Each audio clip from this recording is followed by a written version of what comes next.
So I got 3 now, that's correct. You are right. You All right. got 3. Sorry, Mayor. You're okay, sir. What are you doing? I don't do what you said.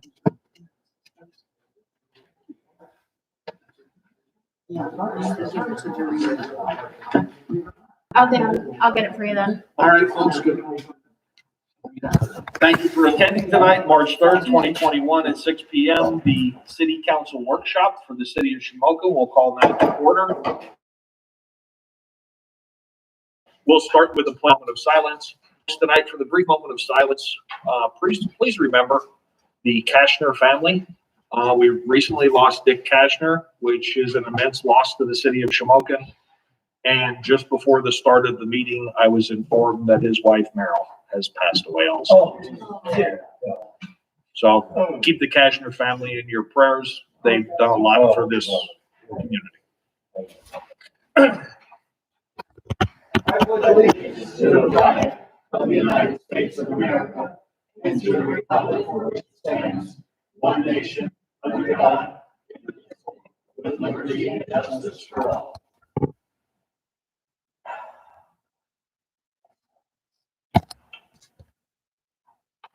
Thank you, folks. Can I just say something? Hop in there. I had the privilege of knowing Mr. Kashner for over 40-some years. I'm Italian, and we all know Italians about the Godfather. I consider Dick Kashner the Godfather of Shamokin sports. He took many kids off the streets. I'd have to say he prevented them from going to jail, doing drugs. He was never afraid to toss the ball to him. Any kid was always welcome. I admired the man, and now he just gave us the other bad news. My sympathy goes out to the family. He's a true Shamokin fan. He did a lot for this community, and I know for a fact if someone was ill, whether it be a child or an adult, Dick Kashner never asked a question, what can I do for you? So there's a man that, in my heart, can't be replaced. So, Dick, and to your family, may you rest in peace, and God bless your family, and now with the news of your wife, I don't know what else to say. Thank you, Dick. Well said, Charles. Thank you. Anyone else?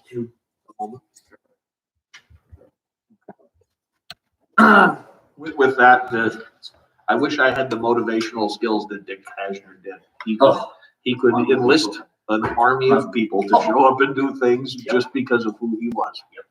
You bet. Thank you, Kashner family. Yeah, super guy. Roll call, Mr. Slavin. Mrs. Moyer, Here. Mrs. Seidel, Here. Mr. Roten, Here. Mr. Verano, Here.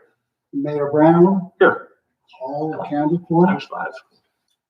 Okay, first thing on the agenda is bids to be opened. Mr. Catino is here tonight.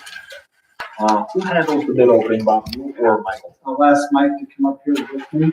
We sort of have a plan how to deal with this. This is the first time for him and I, and we also conferred with Mr. Catino, or I'm sorry, with Attorney Tanaka. Let me shut this off so it doesn't ring in the middle of the meeting. And if we need legal advice, we'll pass it to him, right, Mr. Catino? Sure. You do want to stay out of jail. You need a big form? Okay. Yeah. Mike, this goes as well as you guys going to? Bob, I like that. He's every time. Yeah. Sure. Mike, you want that short? Oh, yeah, that's. Yeah, I didn't think you had one. I wasn't sure. I put one over there and then I think the attorney has it. Thank you. This is actually very good. Yes. I mean, the council, this is good. Definitely. Oh, I'm sorry. We're getting better. Yeah, this is much better. Let's open them in the order we have. Uh, It's up to you. I just easier for everybody. okay, let's do the Small construction element. Bognet Incorporated is the first one. Okay. The only thing that could make it a little nicer is a bigger font. The numbers Doesn't are. matter which one, huh? No, that's. Yeah, because you know, 6 figures. I've got 2 words. I like that. Why don't we do this? You tell me what on the next one. I'll try to read it.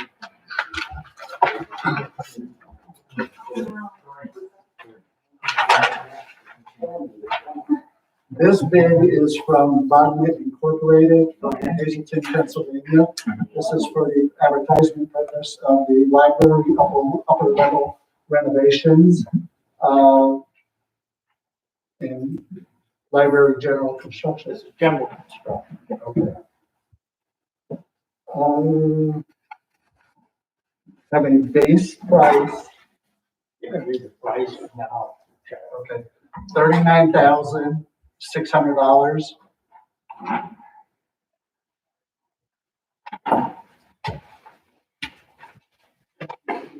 Sure. Will there be anything else with it? Yeah, it should be a good bond. Have a non-collision affidavit. Okay. Those are just check boxes. Okay. Bid bond has to be there. Okay. And I see it. Okay. Bid bond. All right. Bid form, It's on the proper form. Okay. That's the other thing. So That's good. I like that. Yeah, we just want to make sure that we have everything. There's the bid bond. Yeah. Okay. So, it's good. That's the way it should be. Dorian, I don't know if there's anything about getting text messages.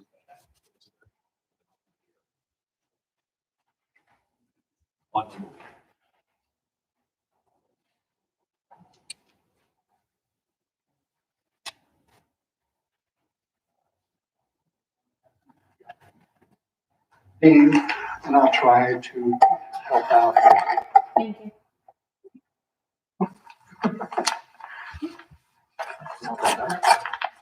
You hear the letter opener working.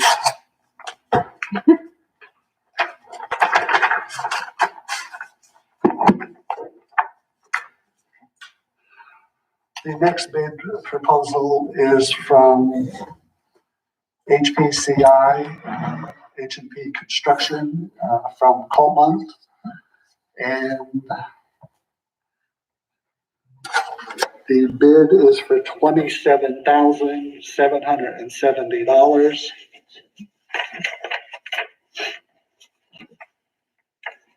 And we have the affidavit. Okay. We have the bid bond. And it's on the right. And a bid from. And it's on the correct form. Good. It's on the correct form. Okay, so everything is fine with that one, Mr. Good. Katina? Okay.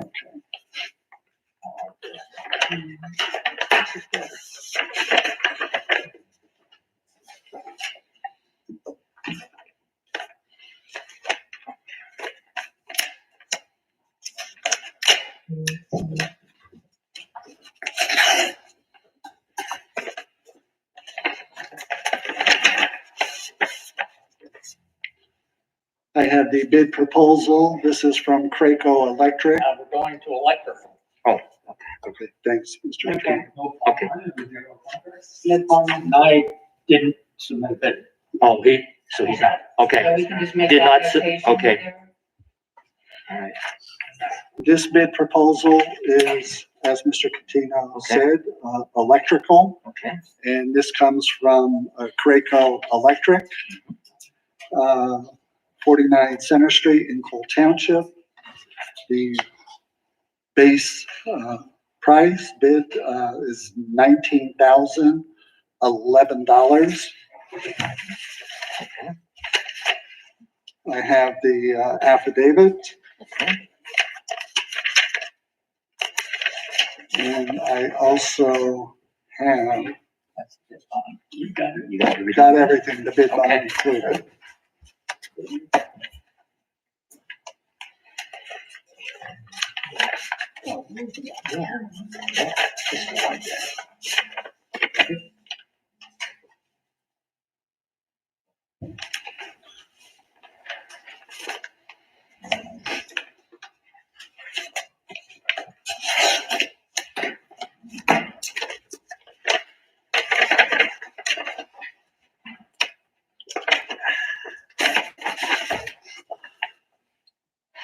I have the bid proposal. This is from Page Electrical Services, 316 Carnival Lane in Port Trevorton, Pennsylvania.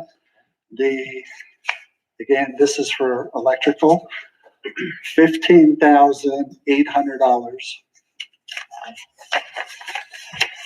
I have the affidavit.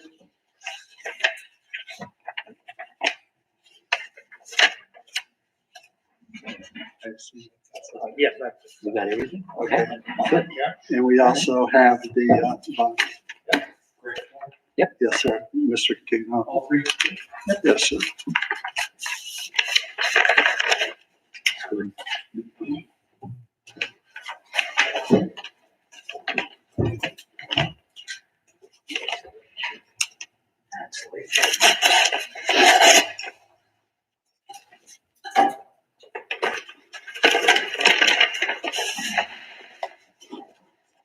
The next one is for the library natural gas boilers.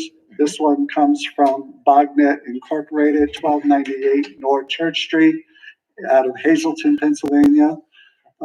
This is for HVAC, the boilers on HVAC. $77,700. Mr. Catino, will you just verify that that is the amount? What'd you say? 77. Yeah, 77. 77. Now, there should be 700. some alternates on the next page.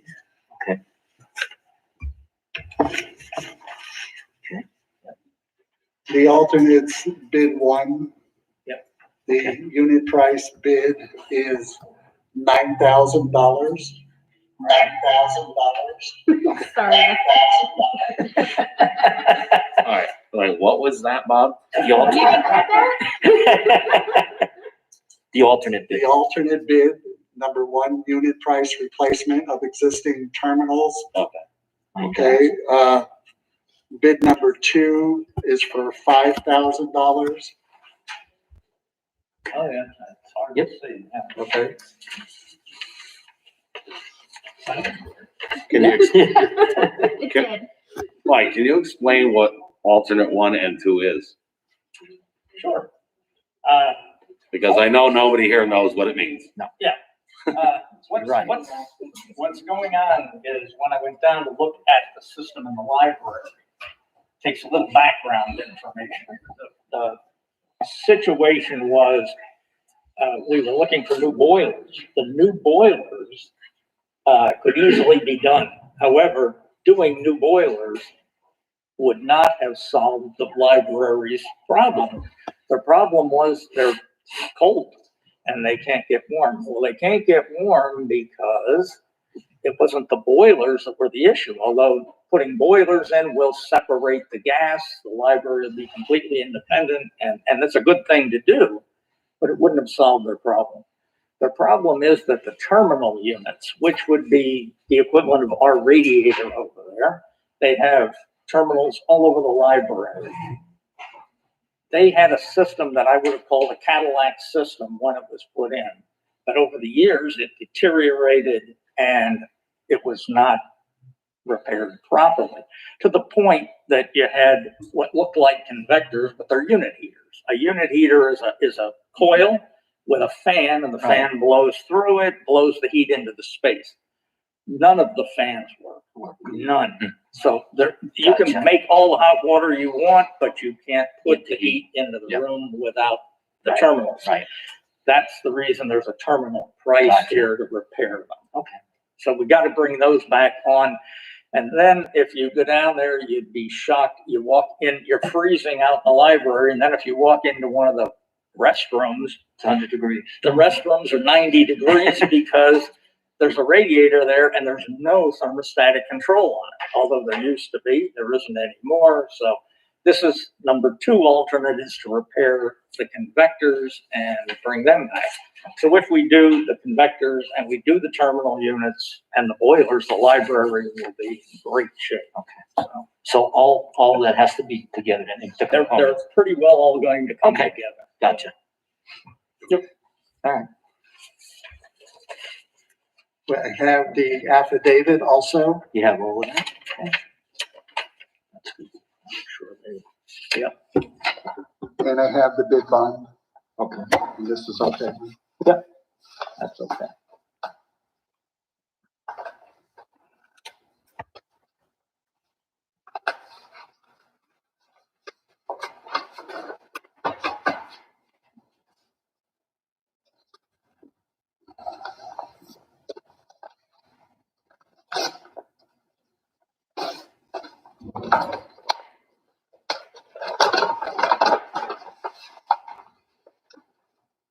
The next proposal is library natural gas boiler.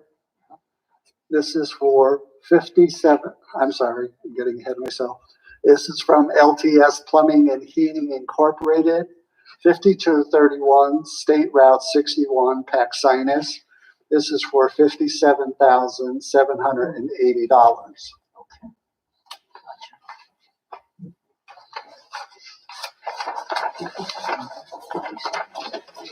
I have a, grab alternate one.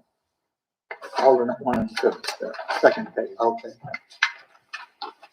Alternate one, bid price.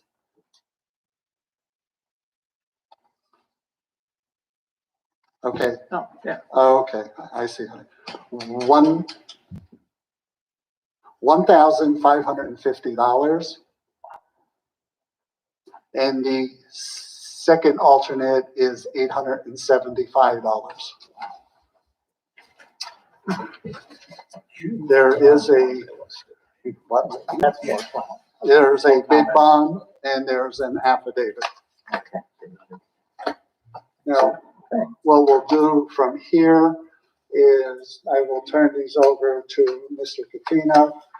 These bids will be, unless there's something determined by Mr. Kanapka, the city solicitor, or Mr. Katina, they will be reviewed and the council can award them at the March 8th meeting. So we got 2 bids for each one. Yes, sir. Okay. So, Mr. Kanapka, if you wish to Do you take wanna- them with you, Do you want to look at those first? Yeah, I'll tread through them. If there's any issues, I'll get a hold of them. Is that fair? And you're the first one free to fly. Thank you all. You're welcome. Thank you. I appreciate these. That's a good thing. Very nice to have on. Yeah. Thank you very much. Yep. That's much better than just doing the So figure. we cleared the bid hurdle. Yep. Who wants to go first? CDBG or CEDACOG? Next up is CEDACOG, Betsy Kramer. With the new platform, if you could speak into the microphone as best you can, we'd appreciate that. Sounds good. Oh, that sounds wonderful, doesn't it? I went to school for music. I could sing for you all. First update is last Tuesday, we did have a hearing for the H&H study. That's part of the exit plan. We had some excellent testimony. Mayor Brown had a testimony. Also, Councilwoman Jennifer Seidel had. Myself and Terry Provost, who is the Director of Flood Resiliency at CEDACOG, in addition to DCED folks. It was recommended that we receive the funding, but we haven't gotten the official contract yet. So I'll keep everybody apprised to that. The next thing I wanted to share is something called CHIRP, and it is just, I know, these acronyms. I don't come up with them. So this is for hospitality businesses only. This is through the county, and it's actually a statewide program, but it's through the county, and they were allotted money just for hospitality businesses, not just for the city of Shamokin, but for anybody. Here's the deal with this. The application is not available yet. It's going to be out around the 15th of this month. I will be putting it, information, I'll be giving it to Doreen to put on the city's website. It'll be on Go Shamokin, and also we'll put it on Sabre website. It's going to be a simple application, but right now, do your homework, because what you need to prove with this one is that you have lost revenue. I don't know of any hospitality businesses that do not show lost revenue from last year COVID. The other unique thing about this one is if you did receive PPP, you still can apply for these funds. The top priority will go to those who didn't get any kind of funding so far, but you still are eligible. Once again, as soon as I have more information, I will be making sure that it's available to the public. The other big project that's going on is the EDA is working on their packets. And what it is to help investors when they come to the city and they would like to purchase property to start a business. And what's not done in here is we're going to make a checklist, but we want to work with the city to make sure that the checklist actually matches with the procedures that should happen. So I'm going to send this to you, Brenda, if you just want to pass them around. I don't think that there's any other big updates because we're going to be discussing Step Up Shamokin. So I think that is it for me for right now.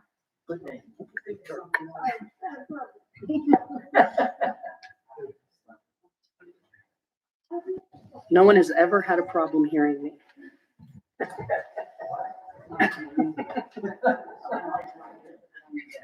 Next up will be Linda Sterling, CDBG.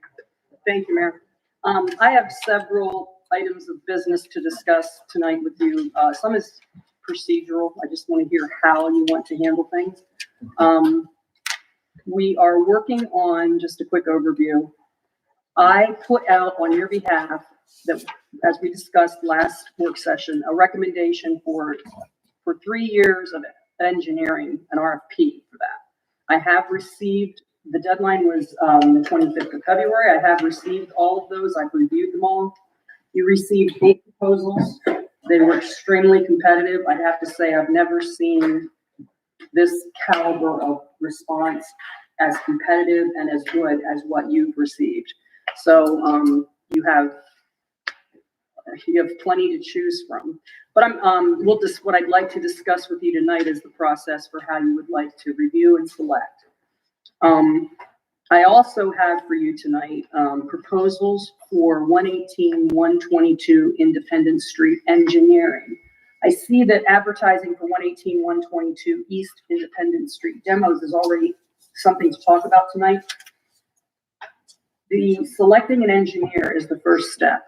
And the reason that you must select an engineer specifically with its own RFQ, request for proposal process, is that you're using Keystone funding to demolish 118, 122. And currently there is not an active CDBG contract that Hank could just say, yeah, we would accept that engineer. So in order to keep this moving, we went out on an RFP just for that demolition. Any questions about that? I'll discuss that with you in detail when we get there.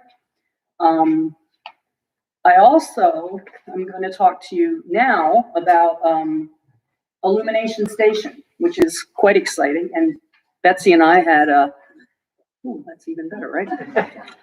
Betsy and I had several meetings about this in the past several weeks.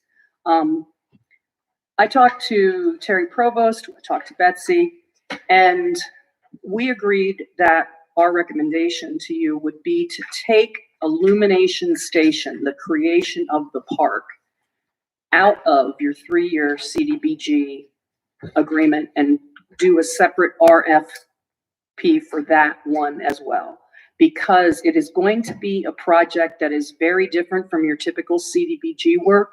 It's you're going to need to attract a caliber of engineer and a landscape architect, for instance, that isn't usually part of your CDBG wheelhouse.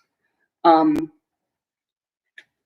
I'd recommend, as you always can, not just awarding on price. The recommendations from for Go Shamokin, the revitalization plan for downtown, are on the web. They're accessible for everyone. So the plan would be to invite people to propose according to that scope of work and to direct proposers directly to it. I don't know that necessarily that this requires a motion. We can discuss it. You can vote on it at council. It would be however you want to do it.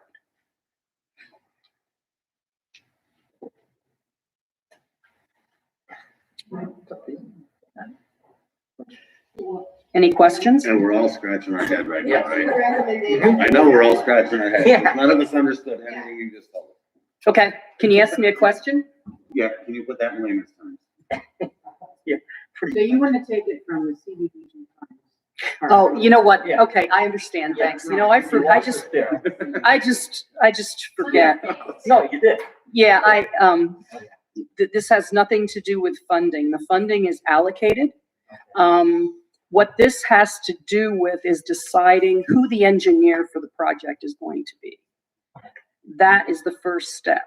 And when you look to select an engineer, as you're going to be doing later for 3 years of CDBG funding and a demolition on 118, 122, it's important that you have the opportunity to look at how much it's going to cost, but also the skill set of the engineer who is going to reply. And if you use the 3-year engineering plan, the 3-year engineering proposal, and whoever you select for that to do your CDBG work, you will not have the ability to tailor that work just to Illumination Station. Your typical CDBG work is road work and demolition. That's what you've been doing for years. I don't see that changing anytime soon, with the exception of Illumination Station. Illumination Station is a signature project. You want, in my opinion, you want to attract the best talent that you can. And if you want to pay engineering with CDBG funds, which I highly suggest, we need to procure that engineer according to federal regulations so that you do not have to pay that out of pocket. So are you suggesting that we get a different engineer for that project specific, get an engineer for that project specific, away from whoever we use for our normal CDBG? I am, because, and I'll tell you why, there is a landscape, when we get to looking at the RFPs that came in for your 3-year engineer, some of them have landscape architects on staff, some of them do not. So I think you don't want to, I feel like it muddies the water to try to award the 3-year contract based on what you might need for Illumination Station, when Illumination Station is the project that's really very specific. And there's no additional cost to you. I'll handle the work, I'll put it out, I'll do the due diligence, I'll report back to you. It'll be, a half an hour discussion at a meeting in April, if that's how you want to handle it. Sounds like that's the best option. Yeah. Separate it. Yeah. It's going in our downtown, this is. It's gonna be a huge project, too. So we Absolutely. want somebody who's. You need it right. On this. Yes, I agree. Right, it's only a 2-year project, but that, that would be okay, because the 3-year agreement just means that it's for 3 years of work. But, so I will, if you're okay with it, I'll create an RFQ on your behalf, a request for quotes. It will mirror the one that you looked at last time. Are you okay with me doing that on your behalf and not looking at it again? Yes. Okay, so I will take care of that for you and then bring back the results in April. Sure. Okay? Thank you. Sure. Thanks, Scott. I had to realize how I needed to step back. I like live and breathe this stuff, and then, thanks. Well, I just looked around, looked like everybody wanted to scratch their head like I was, so. Thank you. Well, you had 3 meetings. The other thing I just want to bring up tonight is, we will need to set quickly before we go to the engineering awards. We will need to set a date for a public hearing in the future to abandon the First Street improvement project. And if you remember, that was the project that we voted not to do in 2019 after it had been approved, and instead put Illumination Station funding into that project. CDBG regulations require a public hearing. So we can do that. I don't know if you have any special meetings coming up in this month. I could do that. Would you like to hold it in person, or would you like me to schedule it virtually? I hate virtual. You hate virtual? Then that in person it is. Then how about we set it before or during your next public meeting for April to allow me time to advertise it? Can you do it a half hour before the regular public meeting in April? 6:30? Yes. And also, Linda, that will be going back to the previous address 5. Mill Road Square location. Okay. So, I don't have the date for that, but. no, yeah, I know somebody I can ask. That will be the general purpose meeting. Chief, what are you, 511 North Franklin Street? And it would be rear, right? The address, 511 North Franklin, rear? Yes. Okay. Side. It's 511. Side entrance. Side entrance. Thanks. You've done it. And then the second part of that, I will probably at that meeting also, I will need council approval to do what's called a budget modification on your behalf. It'll be a simple sheet of paper. It'll have to be on the agenda. And then I can put the request through to DCED, and it won't take very long at all. And then we'll have that funding when we need it. Okay, so those are the two quick items. Any questions on those?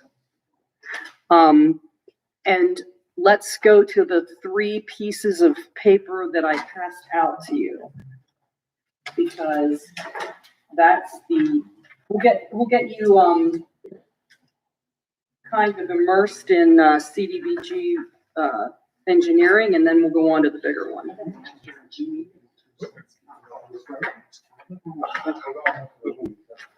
Well, no, I'm going to try to keep you out of the weeds. Scott, give me the high sign if we go to the weeds. If we go to the dark side. These 3 here, correct me if I'm wrong, these 3 here are demolition specific only. Yep. They are for the Independent Street project only. So we're gonna be. These are the proposals that I received for engineering to demolish 118 to 122 East Independence. That demolition will be a little different because we know that there's going to be a reuse of the property. Typically, when we do CDBG demolitions, there's no reuse. But in this case, creating the park is the CDBG project, so the demolition tags along with it. However, we're using a different funding source for the demolition.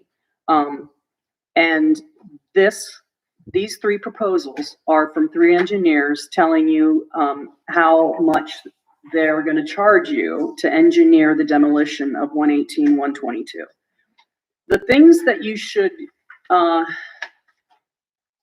think I just want to have a conversation. I'm going to rely on Scott here. I have a concern for the city. I'm not sure if it's a valid one or one you're going to say, we don't need to worry about that. But moving forward, starting with this demolition, you've got several very difficult demolitions on the docket. Church Street is going to be a very complicated demolition. 118, 122 has the possibility of being a very complicated demolition because we're not sure about the walls there. They may be co-joined. Just like 8th Street was an extremely difficult demolition.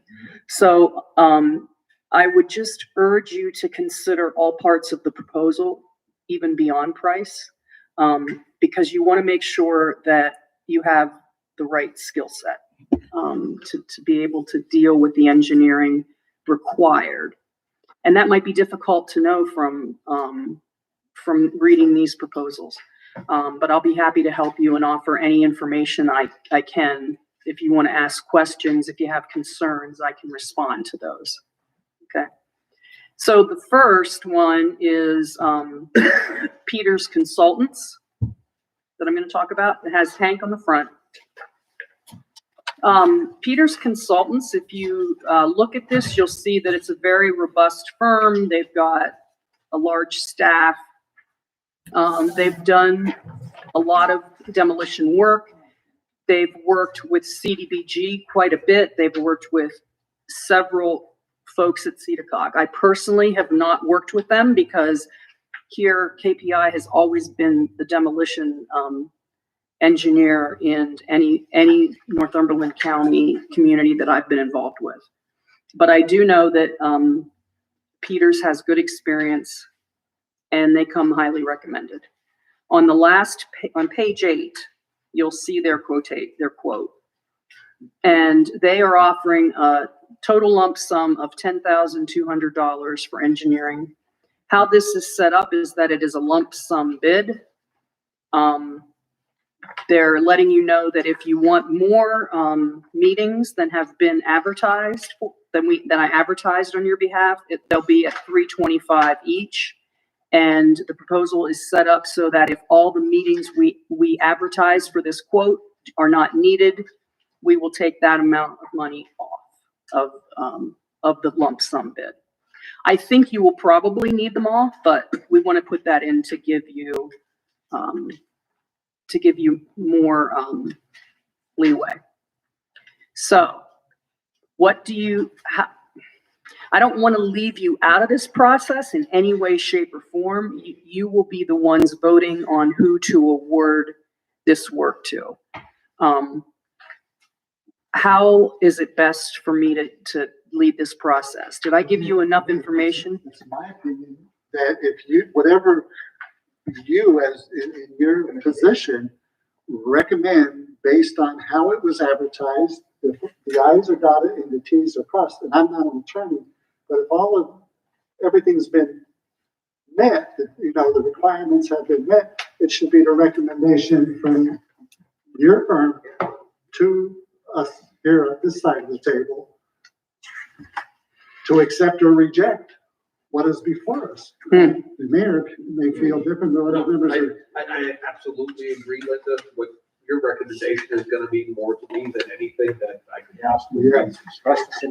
Yeah. know better than we do. I completely agree. I'm happy to do that. It's just difficult because I have really good working relationships with all these engineers. And I'm not used to making Honestly, and I think the solicitor can chime in on this. Based on what is put before you and put before us, as elected officials up here at the table, they have a requirement. They have a fiduciary responsibility to act in the best interest of the citizens of Shamokin. And by awarding somebody a contract at a much higher rate versus another one that has the same or equal, I think they would be doing an injustice. And Okay. I mean, Mr. Knopka is welcome to.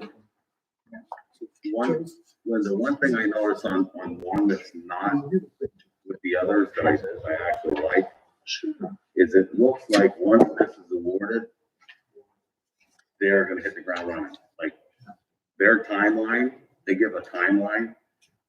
It looks like they try to keep it moving. Yeah.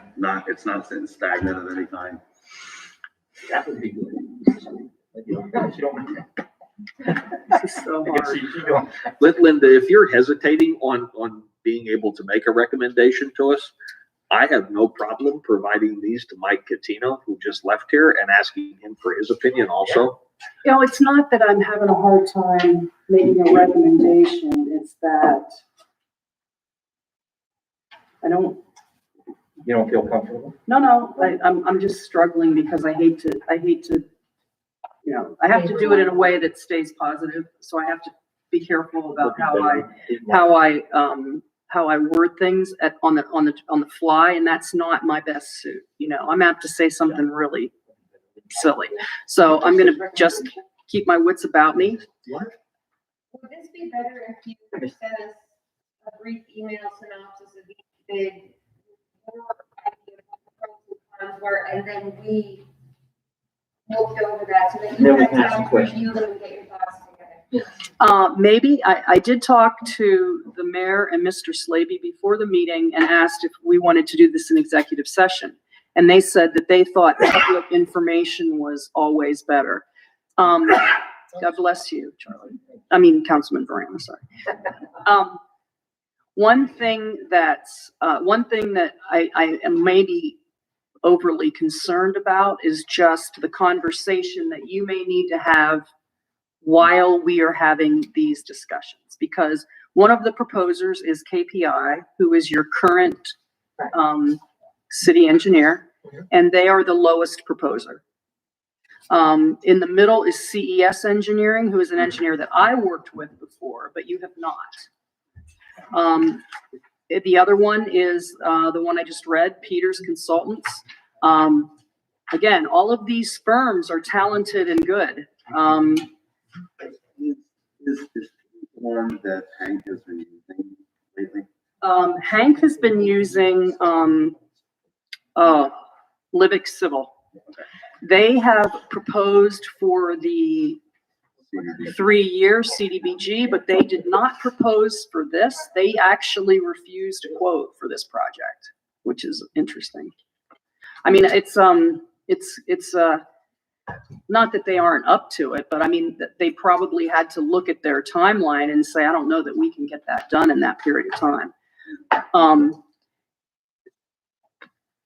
So back to your question, I don't necessarily need to send that out to you, but if that's the way you would prefer to get the information, I'm happy to do it that way. And then you could actually award at the Monday meeting. I'm happy to go through here and point out the high points of each, and then make a recommendation to you if that's how you'd like to proceed tonight. He's running the show. I don't see where it's necessary for each member of council to sit here and we go through this and we do this, and then you're gonna go back and you're going to write a recommendation to us. I guess I just don't understand why are we doing this, and why don't we just put this thing on the agenda come Monday? And if we need to have our engineer, or one of the engineers that we have with the city, then we converse with them.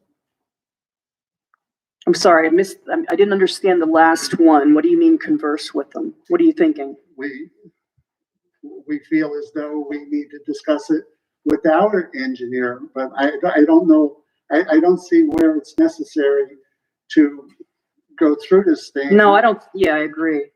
That might be a good way to handle this. For this particular one, if I send an email out. And I don't have a problem doing that. I just don't. I'm not an engineer, nor is anybody else here. Mr. Catino was sitting here, you know, he's a very expert engineer. Mm-hmm. If Mike said to me, Bob, it's good. I don't need anybody to convince me. That man, we have him in that position. He has the education. He can say to us, it's okay, guys. I guess the thing that I'm uncomfortable with is I'm going to make a recommendation to you. Mm-hmm. And then you're going to have, in this case, 3 engineers. I should have recommended them. Mm-hmm. So you need a position.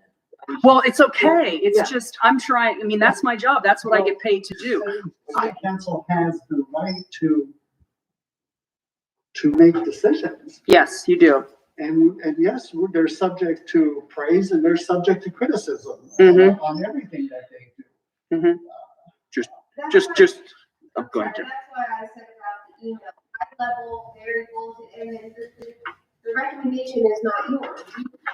I can sit here, I'm perfectly honest with everybody. I can sit here and read these 6 times, and I, in some cases, may know what I'm reading, in other cases, I won't. Right. So if you have just the. Yeah, I can do that. very high level, then with those recommendations, we can meet and decide on, and then we can. Discuss.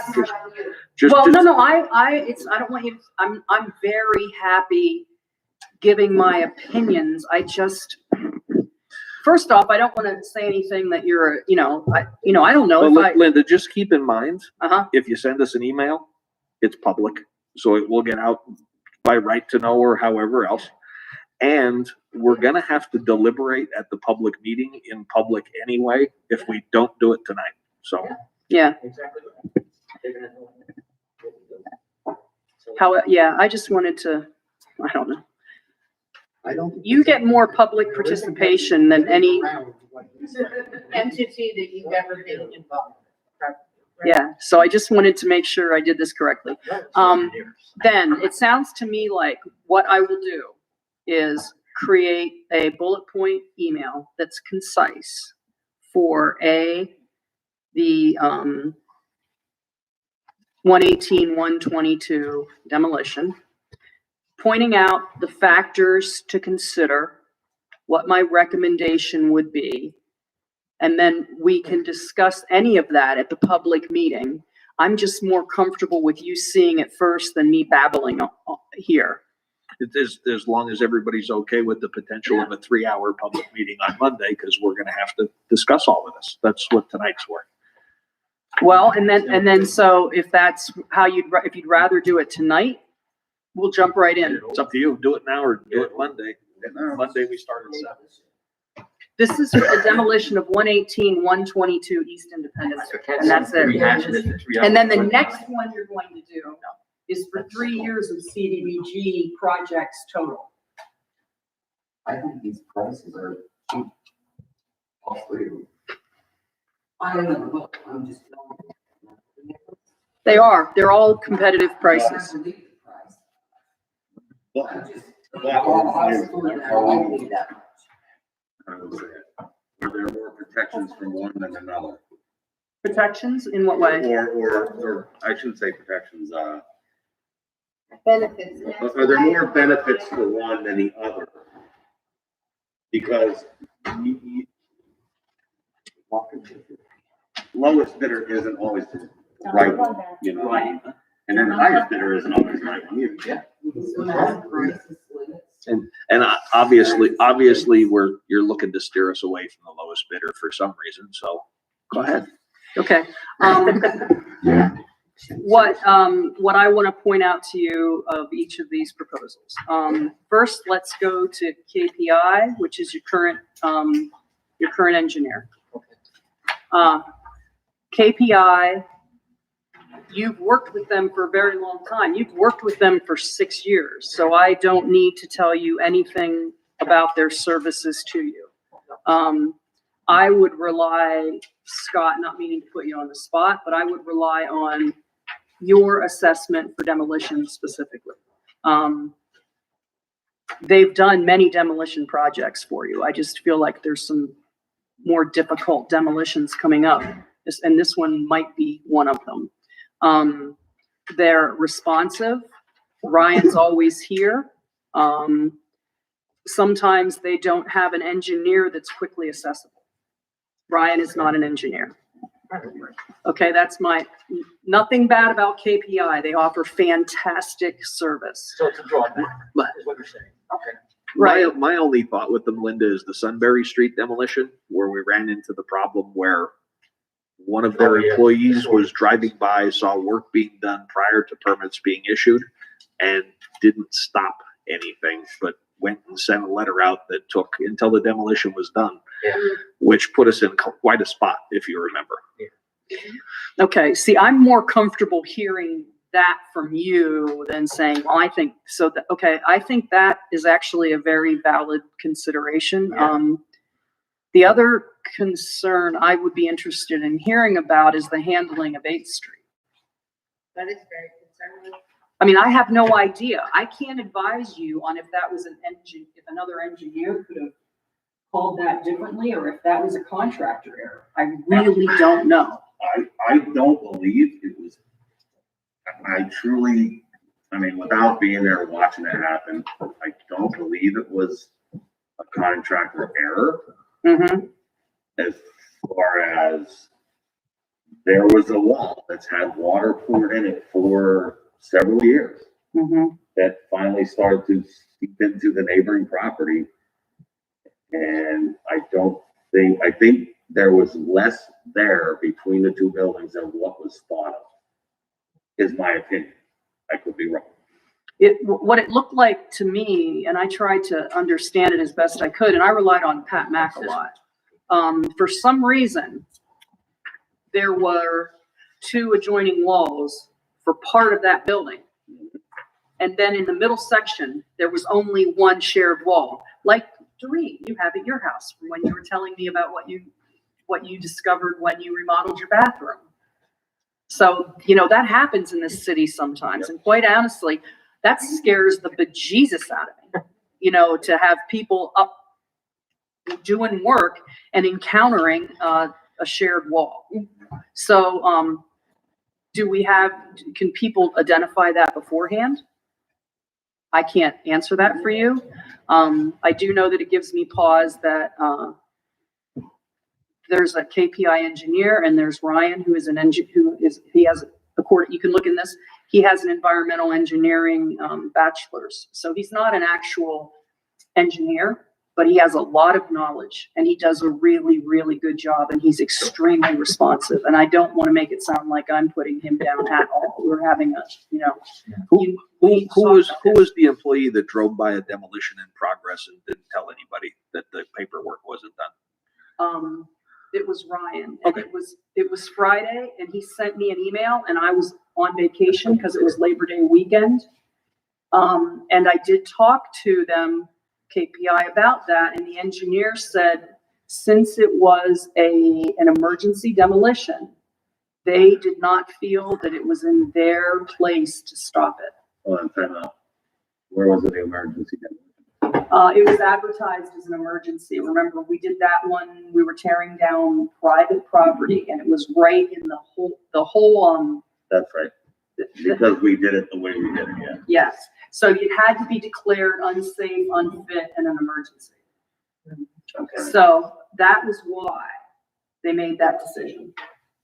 To not tell anybody? Well, not to not tell anybody. They sent me an email. I got it on Monday.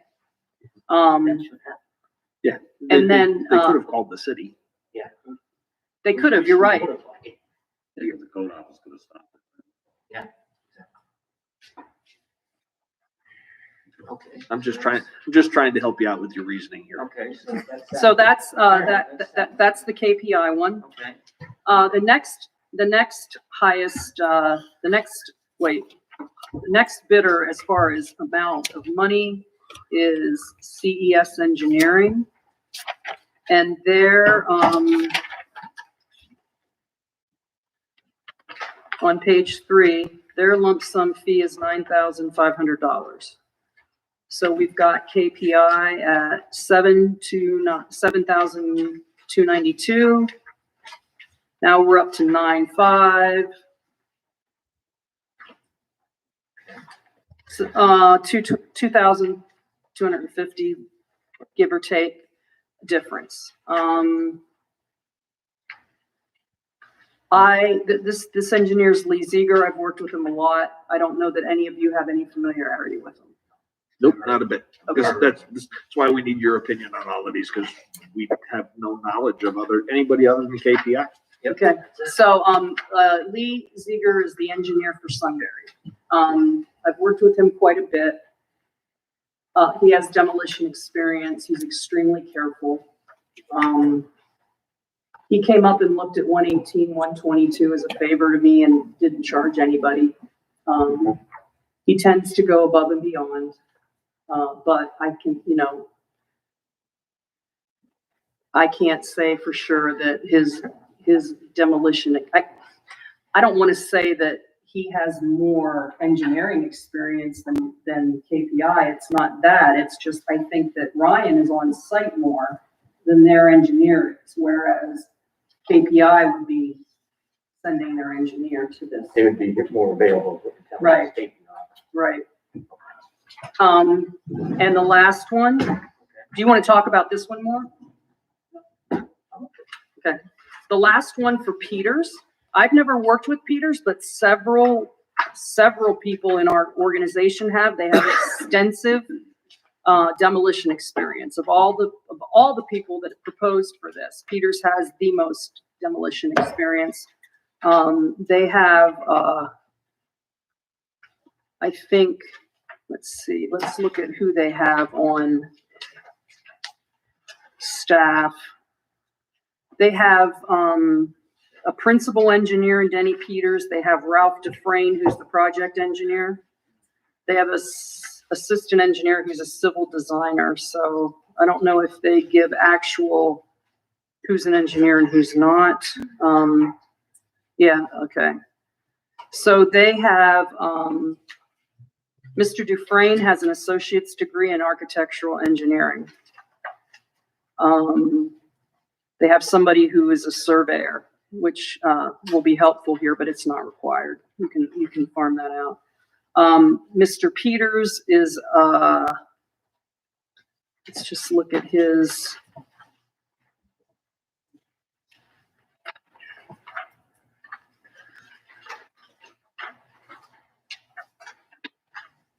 Oh, he's first.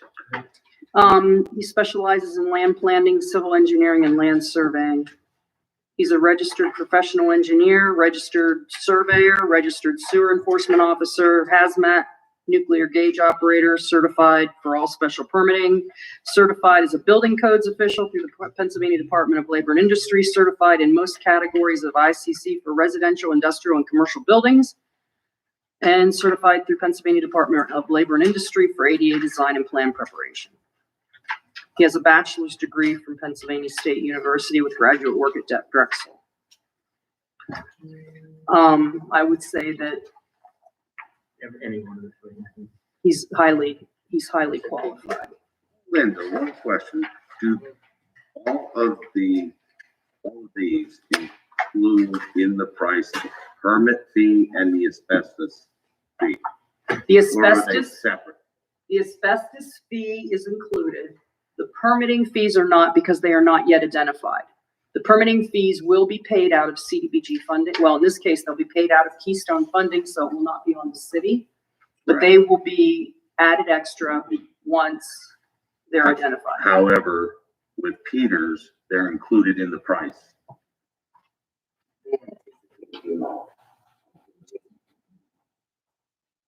That's the anticipated amount, but it's included in the price.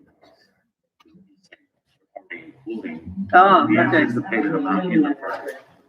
So while you might be paying $1,000 more or $700 more, you probably would end up paying more than the $9,500 with this one because your permit fees aren't at all included.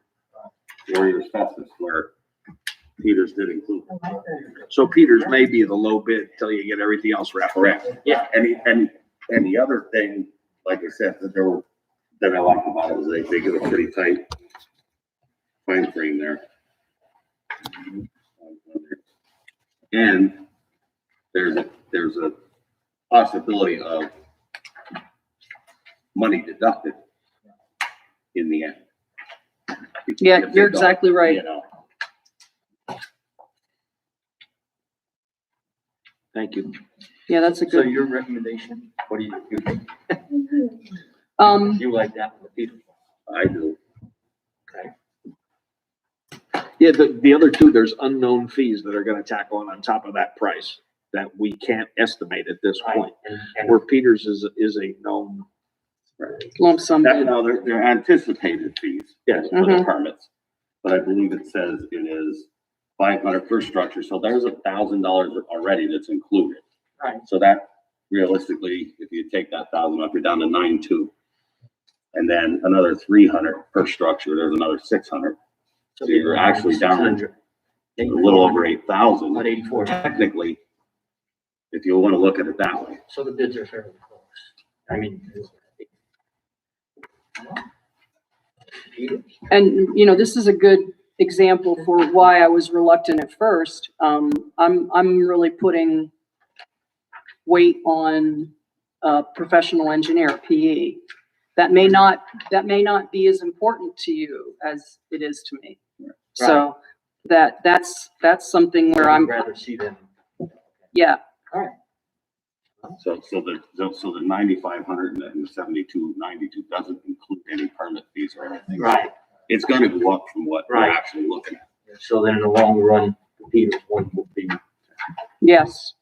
Because I don't And see that- anything in the, I believe it is. I don't see the I don't see the KPI proposal as including permit fees. I'm just making sure.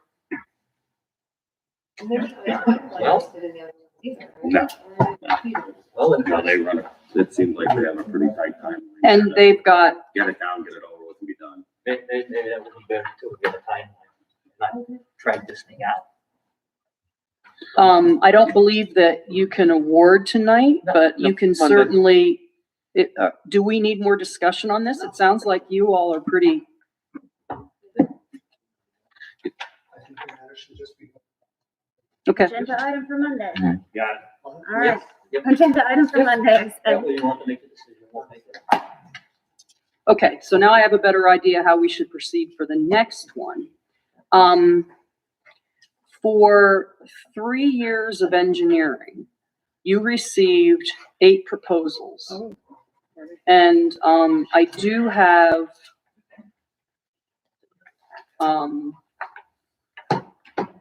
somewhere in this mess, I have the breakdown for, I don't mind passing that around. I'm passing around to you, the price proposals. However, price is just one of the considerations here. I believe that the mayor took a proposal sheet. I don't know if you had time to look at that, Mayor. But the selection criteria here is relevant experience, past performance, quality of previous work, record of completing projects on time, adequacy of proposal and addressing the RFQ. So did they tell us what we asked them to tell us? Cost, which is not weighted as heavily as the others, and commitment to MBE, WBE, and Section 3 with CDBG. Those are the selection criteria. I went through and ranked all of these. And so the people who bid on this are Arrow Consulting. That's a firm, oh, geez, I didn't write that down. Mike Vegas works for them. I don't know if any of you know Mike. He had worked for KPI, so the principal contact for Arrow Consulting is a known entity to us. However, I've had no experience working with Arrow Consulting in a lot of these capacities. I've included Arrow in our list because I know Mike and I value him, and I know he does good work. They were the highest, one of the highest prices though. There were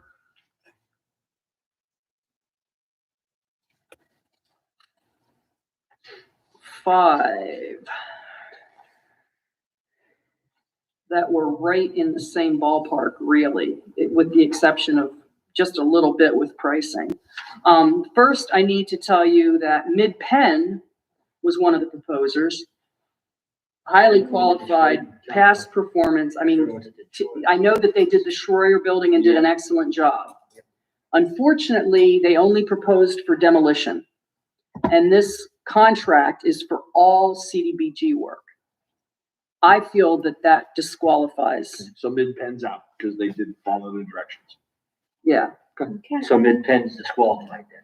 Well, I that mean- would be my suggestion, but I feel like you can override that. Certainly, you can override any suggestion I make, but I don't know that we can legally hold them to a price for anything other than demolition, the way that their proposal was worded. Okay. Because they made it clear that they were proposing for demolition only. All right. Are you comfortable with that? Therefore, if there's anything We needed with CDBG outside of demolition. We need another engineer. Another engineer. That would work.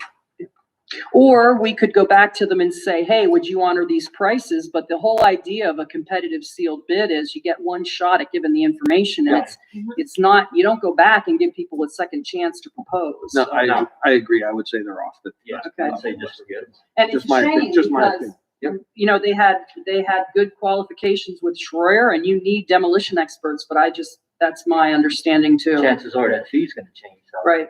Yeah. Another one, Stifler McGraw sent in, they're an engineer I've worked with quite a bit on, river flood control projects, and they're the engineer of record for,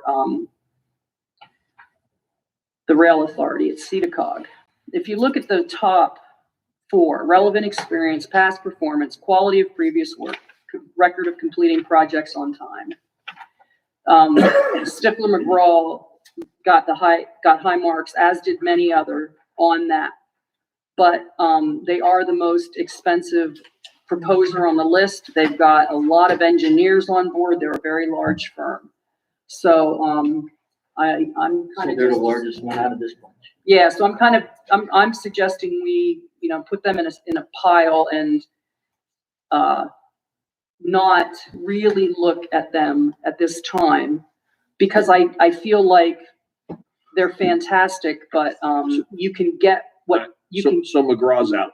yeah. So there's two. Sorry, I have such a hard time saying this, Yeah, can you okay. tell? He's out. So there's two out. I'm so diplomatic. If you don't wanna say it, we'll say it. Yeah, I have no problem. They're out. Midpen is. Okay, Go ahead. now here, this is where it gets easier, once we've taken them out.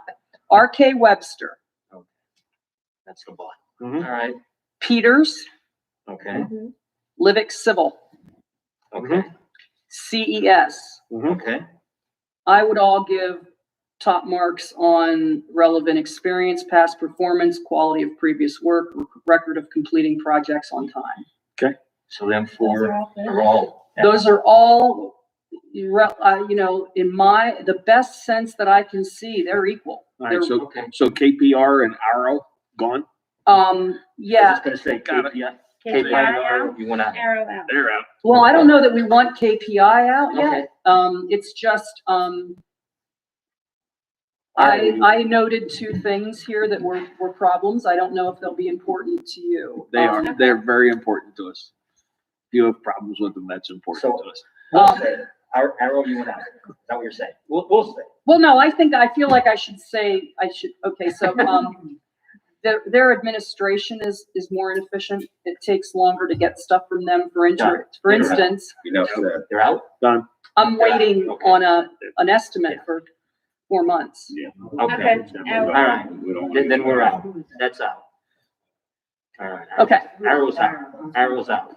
Tomorrow I'm gonna get a call and who knows if my life will be threatened.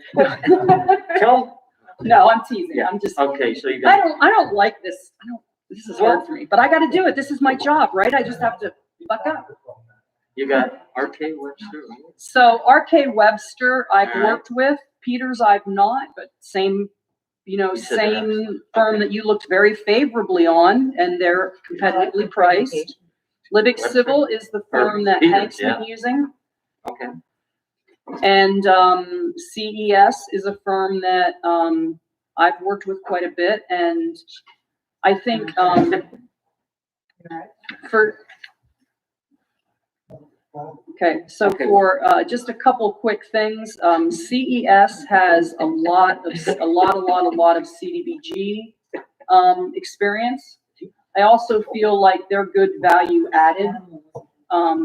He's just gonna do things above and beyond and not necessarily charge you for them. Like, because I asked him, he came out here and looked at 118, 122, so.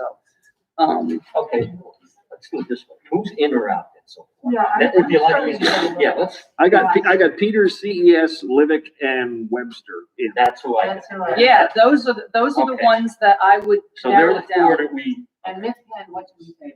We disqualified disqualified. Mid-Penn because, Only one demolition. because Oh, okay. smack their Okay. patties. Yeah. And I'm not sure if they, I'm not sure why that happened. I didn't have an opportunity We to got get in. Oh, and then, we did have one late proposal too. So it was not, So you like Peters, huh? How do you feel about Peters? I like that. I'll be honest with you, I mean, looking at this packet, He gives a heck of a presentation. looking at this packet and seeing what they offer versus some of the others, and then you look at their hourly rates, they're, to the others, they're, Their presentation. to Livick and RK, there's really only a $5 difference if you take the two hourly rates. There's really only a $5 difference at the end of the day. Yep. Yep. Where the CES is, a little more, but Peters would be the. I'm just going based off of Is she what I hiding see under the for table this. now? You can't run and hide. Come on, you guys, you're putting me in the fun spot. So Linda, is there any reason why we shouldn't use Peters for this also? Yeah. Peters has extensive CDBG experience. What I can't tell you is if, like, the differences between these two in detail. Like, what I wanted to do was pull out Livick's proposal, because in fairness, you haven't seen that yet, but, when I looked at these, they all looked very strong to me, equally strong. If you select one of the four that are in, I don't think you can make a bad decision. I sent out emails today to everybody on our staff in the CDBG department. I got really good reviews about Peters. I got really good reviews about Livick Civil. All right, Scott, who do you think? Peters. Peters, good. That's what I'm leaning at. Yeah. Everybody seems to like Peters, Linda. Let's.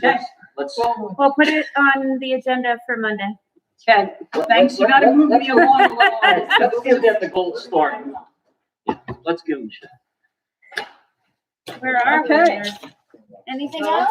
No, just one last thing, thanks for working through But I this really with did me. like their presentation in this There are part of three the. pieces of paper It was in very your screen that you could get the mayor and That's what you sent me about. But I. And we haven't, I have little box now, that says the CDBG contract, and it really should be signed. Okay?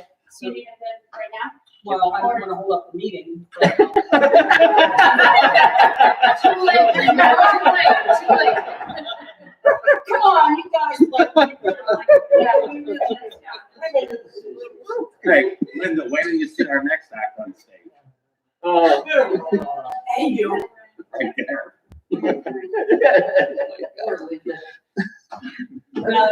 Hey, we made the decision.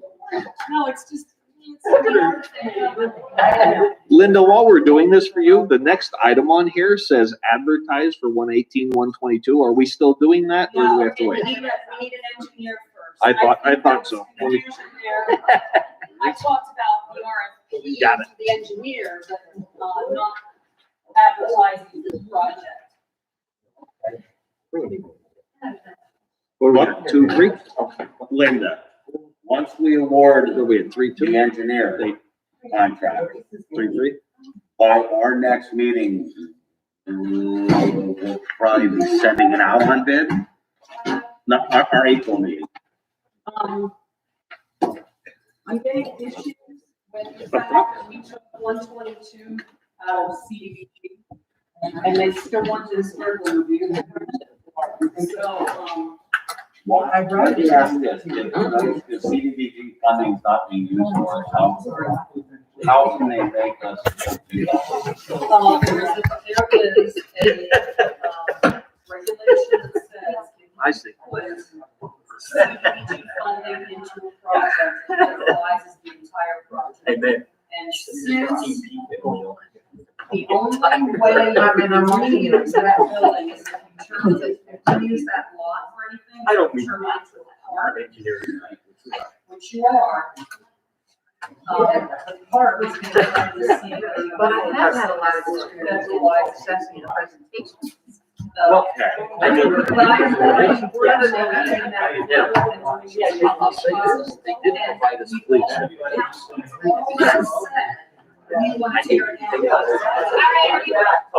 Are we ready to move on? You betcha. That process. Okay. Still on the But I can't promise you. Betsy They gets- are.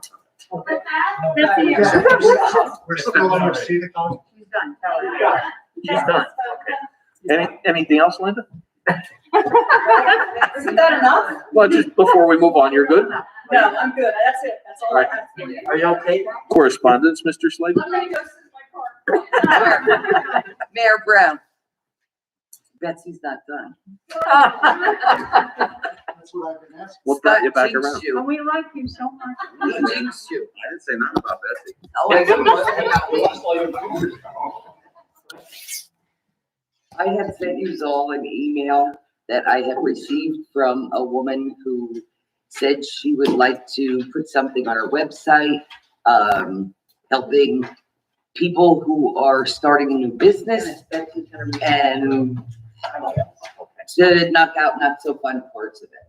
Anyhow, the mayor had forwarded to Betsy, which thank you, and she responded and said she could get us the help for free through Susquehanna. No. Okay, through I'm sorry. I'll be getting in trouble from my cousin Maureen on that one. You need a cigarette. I really do. Oh, yes, she's my cousin. Anyhow, Betsy can help us with that. Thank you, Betsy. Great. Thank you. That was easy. Yes, it was. Anything else, Betsy? That'll be all.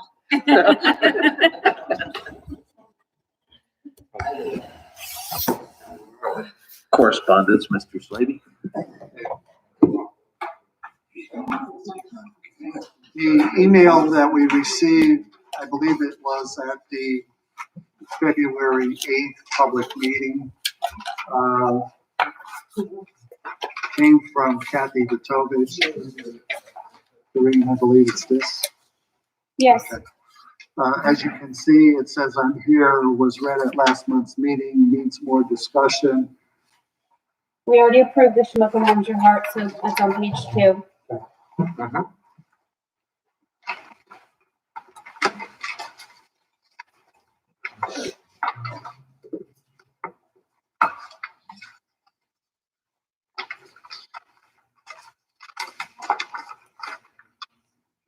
Huh? I'm moving. Oh. Yeah. I thought you were speaking. I was looking at something. I wasn't paying attention. All I could hear is your voice. But if you're done, we'll move on. Move on. Okay. Step up Shimokin. Oh, you're not gonna read it and talk about it? Has everybody received it? Yeah, we just got it last month. Yes, we got it last month. Independence on Independence Street, Yes. Okay. July 3rd.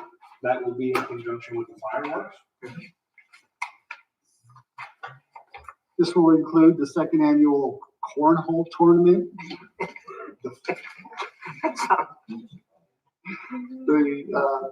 The flag students intend to present a contest, Shimokin's Got Talent, as well as many other events and vendors throughout the downtown. The letter goes on to say we will also be coordinating events with Music in the Park at Clark Taylor Park. It is our intention that the Independence Street events will require closure of Independence Street from Market Street to Rock Street, as well as an open container allowance.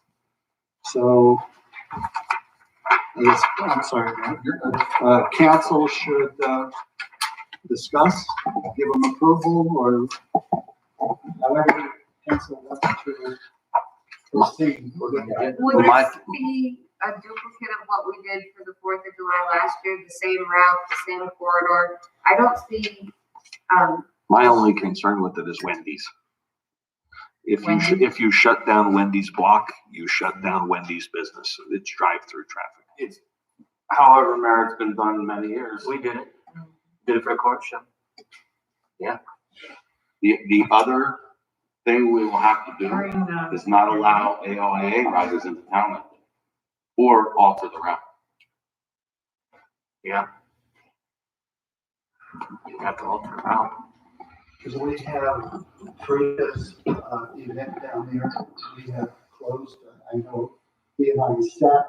in that facility. We made arrangements still for Wendy's to get in and out. Yes. We did make arrangements for him to get in and out. Like Scott said, we didn't deny him access. From the Independence Street? Not the second year. First year though, we did. We allowed them to get in there. The second year we didn't. Yeah, we always try and cut it short Yeah. for Wendy's. Yeah, I don't believe they have any, No. they don't have in dining right now. No, they don't. No, so they would have to close. They'd have to close down. And do we know what time this is starting? It doesn't say anything in here. I see nothing either. This I can see, be, I'm seeing it's still July, you can still table it, Is- get more is that- information from Kathy. Is that something maybe we send them a letter saying this is a proposed function? Asking them how it will affect them? And, you know, maybe they'll work with us, maybe they won't. And if worse comes to worse, do you leave from Cleaver to Ninth open? And that's the only block that's open. That's a good idea. And I mean, out of courtesy. as for the AAOA, there's no way you can put them on Independence Street. And if Claude Kaler is also gonna be active with You're music in out. the park, you can't send them down Yeah. March. Because that's underground also. So you would, the only thing available to them would be Lincoln Street and up to Dennis's. Yep. And Heritage there. That's it. That would be the only thing you could even allow them to try if you wanted to keep it open to them. You're right.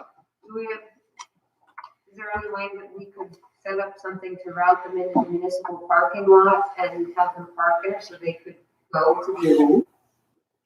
She has it closed all the way. She has it closed to Rock Street, so you couldn't. She has it closed all You the couldn't way even down, get them in yeah. a lot. There'd be no way. I believe we could channel them Water Street? to 8th down to that parking lot right here. Yes. However, Yeah. I don't think there's gonna be a whole lot of parking for them. No, it'll be parked up with cars. Yeah, because you're gonna have people coming into town. Where are they gonna park? So that would be.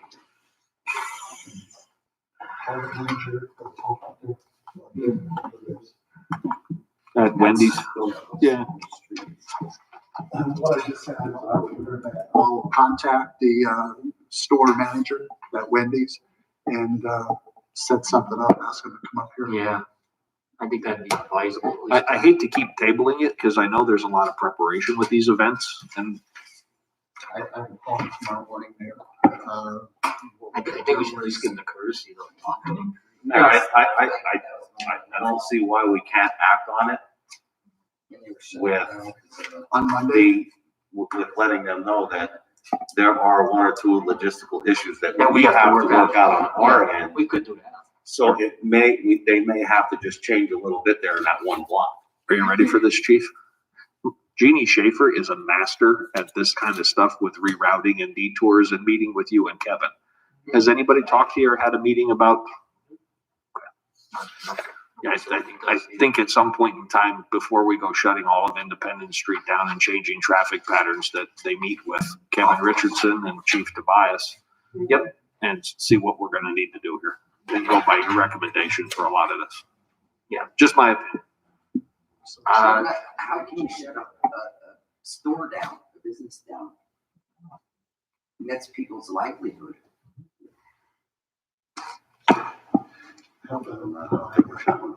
Talk with the chief and Kevin tomorrow before I go visit him. Yeah, that's a good point, Mayor. The chief and Kevin should be involved. Yeah. It's a rough time to talk to Kathy right now, so don't Yeah. plan on a meeting this week. No. But they could at least work on their end of it to see what we can figure out. Maybe we can, I don't know about the AOA though. How will we, I can't imagine. That- how could we get the AO8 people though too, like he said? No, you're not gonna have a store manager or Wendy's make that decision. It's Yeah. gonna come from their corporate office or their district manager. As for the next one on the list, September 11th, 20th anniversary, Mike just sent out an email to a pile of folks. I don't know who's all on it, or a text message. I forget what came in. There's a meeting with that group Sunday night at Heritage. I'm not sure exactly what the time was. If anybody's available, maybe before we even bother discussing it tonight, we see what they're doing at their group meeting. What time is that, Joe? I'll start looking now. That's this Sunday. Chief, that was this Sunday? I believe so. I'll look for it. As you go to home for the holidays, you guys can start discussing, and I'll give you in a few minutes. Right? Okay, the next one, reads as a preliminary announcement. Sabre President indicates they would also like council to know that they intend to schedule their second annual Christmas festival, Home for the Holidays, for Small Business Saturday on Saturday, November 27th. It was very well received by the vendors and the attendees combined in 2020. Light Up Lincoln, as well as the window decorating and tree decorating contest, will coincide with this festival. They are also planning other opportunities for that time, or this time of the year, and look forward to the festive Christmas season. She ends this letter thanking us for the consideration and would like a response regarding permission to begin officially planning the July 4th event.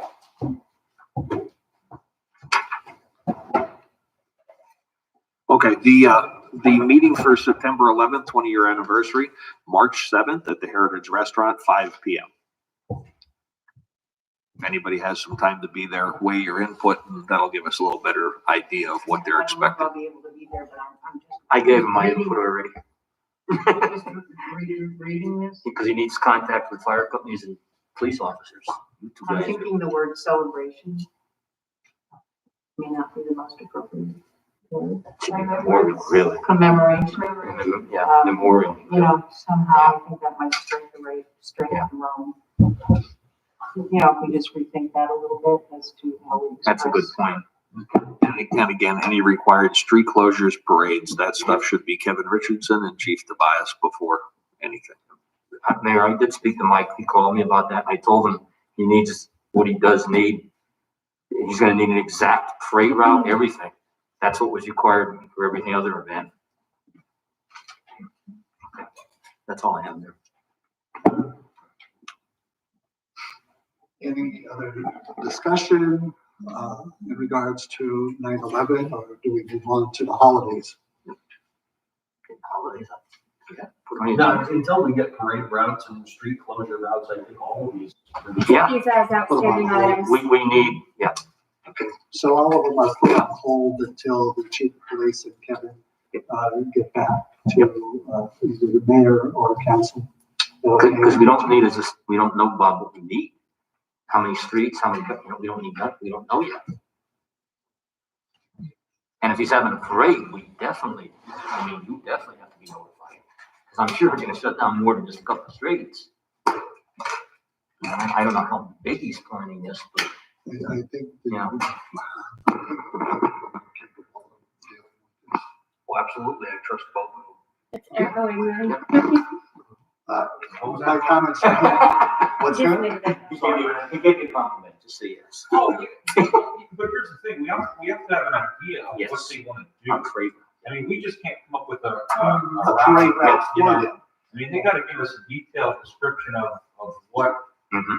I guess, you know, what route they would like, because if you remember back, to the 150th, Mhm. I mean, they were trying streets down Fifth 15th Ward. and 5th Ward, and, we were able to accommodate to a certain degree, however, we had to stop other streets from being used because it just couldn't be done. So maybe what we should do is sit back, and let Mrs. Vitovich, Yeah, literally. take care of her family. Family business first. And then, once things, a week or so afterwards, it's not gonna heal that quickly, but we can approach her to help out with that, and then you and Kevin, you okay with that?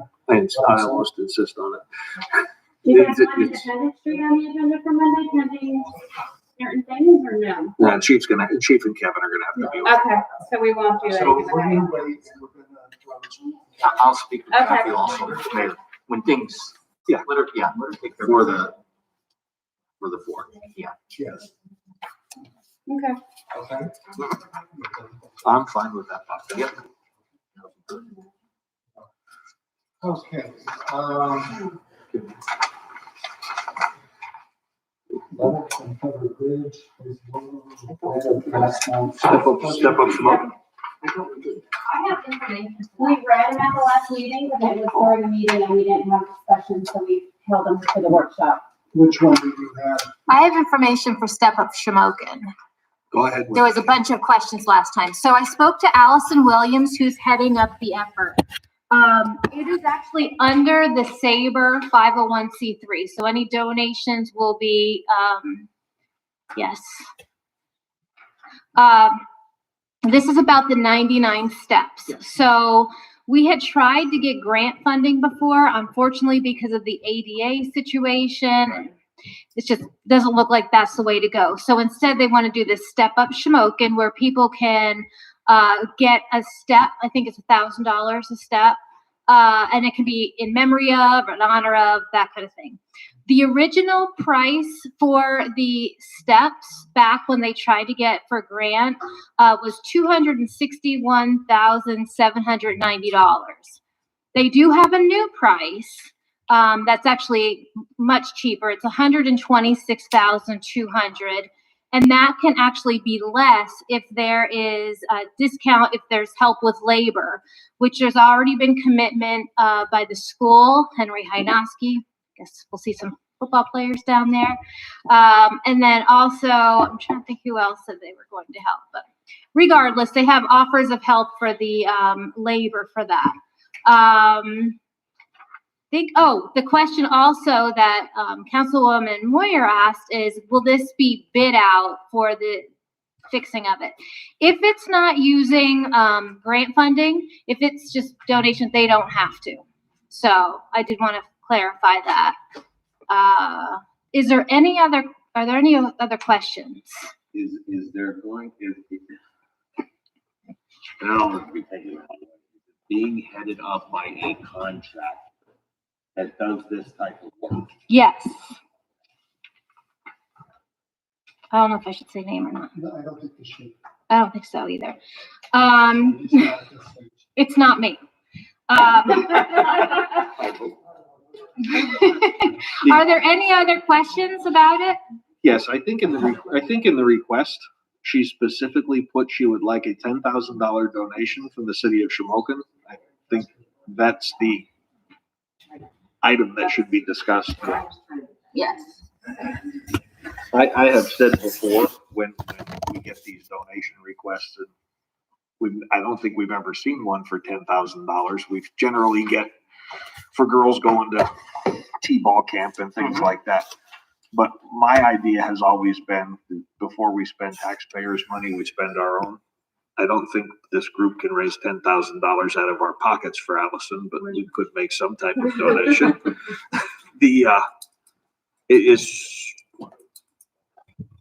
What does everybody think? She's asking for a $10,000 donation from the city. But that's how she ends this letter to the council and members, so. Right, 10,000 would move us forward and allow the city to be recognized as a major sponsor to this worthwhile city endeavor. Okay, but aren't the steps our property? Yes. That was my other. Yes. So it technically wouldn't be a donation, it's an investment in an asset that we let fall into disrepair. So that would be the first clarification on the wording. I don't see that we can donate money to ourselves. However, we can invest in a historic site in the city because it was our responsibility to maintain it in the first place. That's, I heard you saying, again, actually, the steps, believe it or not, fall under Parks and Recreation. I know, that was pointed out to me a couple months ago, and I kept that under my hat, but thanks a lot, Charlie. Well, hey, you always throw it. I know, I do throw you under, don't I? So I that's don't why, even wanna that's say why I'm that. saying that, I don't know that that is worded incorrectly, and I would get a legal opinion on that, but I don't think we can make a donation back to ourselves. However, is it an investment in infrastructure? Yes, I believe that it is. And if an organization is willing to get these funds together and pour into this project, which is technically our responsibility, is it not a donation, it's an investment. That's how I was looking at the whole project, and I don't know if anybody else sees it that way. I just don't think we can donate to ourselves. It doesn't sound right. Well, we can. Out of our own pockets, right? We could, Do you have it in your budget? we could put $1,000 up and have a step that says Is there $10,000 Sheboygan City Council 2021. That's easy.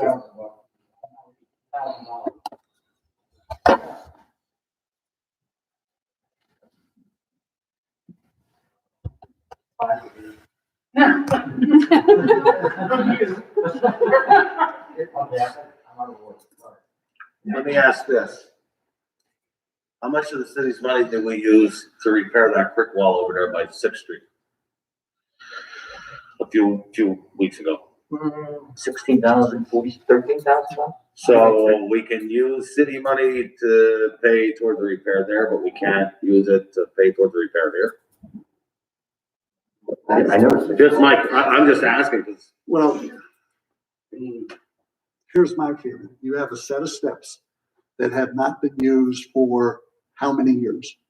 You have a wall near in a residential area that could have posed a real danger to the structure right there, to another person's life. You know where I'm going with that? I understand the urgency, yes. And therefore, the city has to act, particularly the mayor of the community has that ultimate authority when it comes to protecting the residents in the municipality in which he lives. Again, it's an emergency situation. I tend to look at this and I've sat here through meetings before where former Mayor Milbrand said, the steps that access my house and my neighbor's house are in terrible shape. And there's actually people that use those steps every day. So do we put $10,000 into steps that nobody uses and not address Billy Milbrand's problem? It's a slippery slope. There's a lot of people have steps that are just as important or more important than the 99 steps. Yeah, I agree there. And to address Scott's issue. Because you know, I'm not speaking for Billy, but you donate $10,000 or a large sum of money, and we're going to have a visitor at a meeting, and anybody's welcome to come. But I hear what he's saying. Yeah, I agree with both sides of the fence. Believe me. I mean, while I want to see them fixed, we don't really do too much to protect people from going on them. I mean, No. At this point. How long have they been? Is that a problem, chief? What's that? Do you have any idea how long it's been like that? Reports about people. Years. Quite a while. Years. Quite a while. Before I was even in office. When I was working at the Arts Center in Callaway Building with Jeannie, we were on the second floor balcony, and there were kids at the top throwing glass bottles down the steps. And Jeannie and I ducked right in time, the glass came flying right back. So there are people on them. Whether they're reporting them or not, probably not, because we all know they do what they do and they run. But there are people on those steps, and there's trash on them, and it blows all over. The other set of steps that is starting to degrade are the Patsy's Bridge steps that are very, very well used throughout the city of Shamokin. Along with the bridge itself. Yep. Mayor, if I could just make a point to follow up on Scott. The reason why the wall was done, first of all, the mayor deemed that an emergency. Well, I understand why it was done. He deemed it an emergency, and he conferred with the solicitor at the time, and correct me if I'm wrong, we went through the proper procedure, we bid it, We had, No, no, I think, no one's questioning that. I think you're missing my point. no, I understand what you're saying, Scott. It's still city property. Yes, it is. Yes, it is. We have steps up on Bunker Hill that are closed too. I agree. They're, and I'll be honest, they're probably gonna get fixed.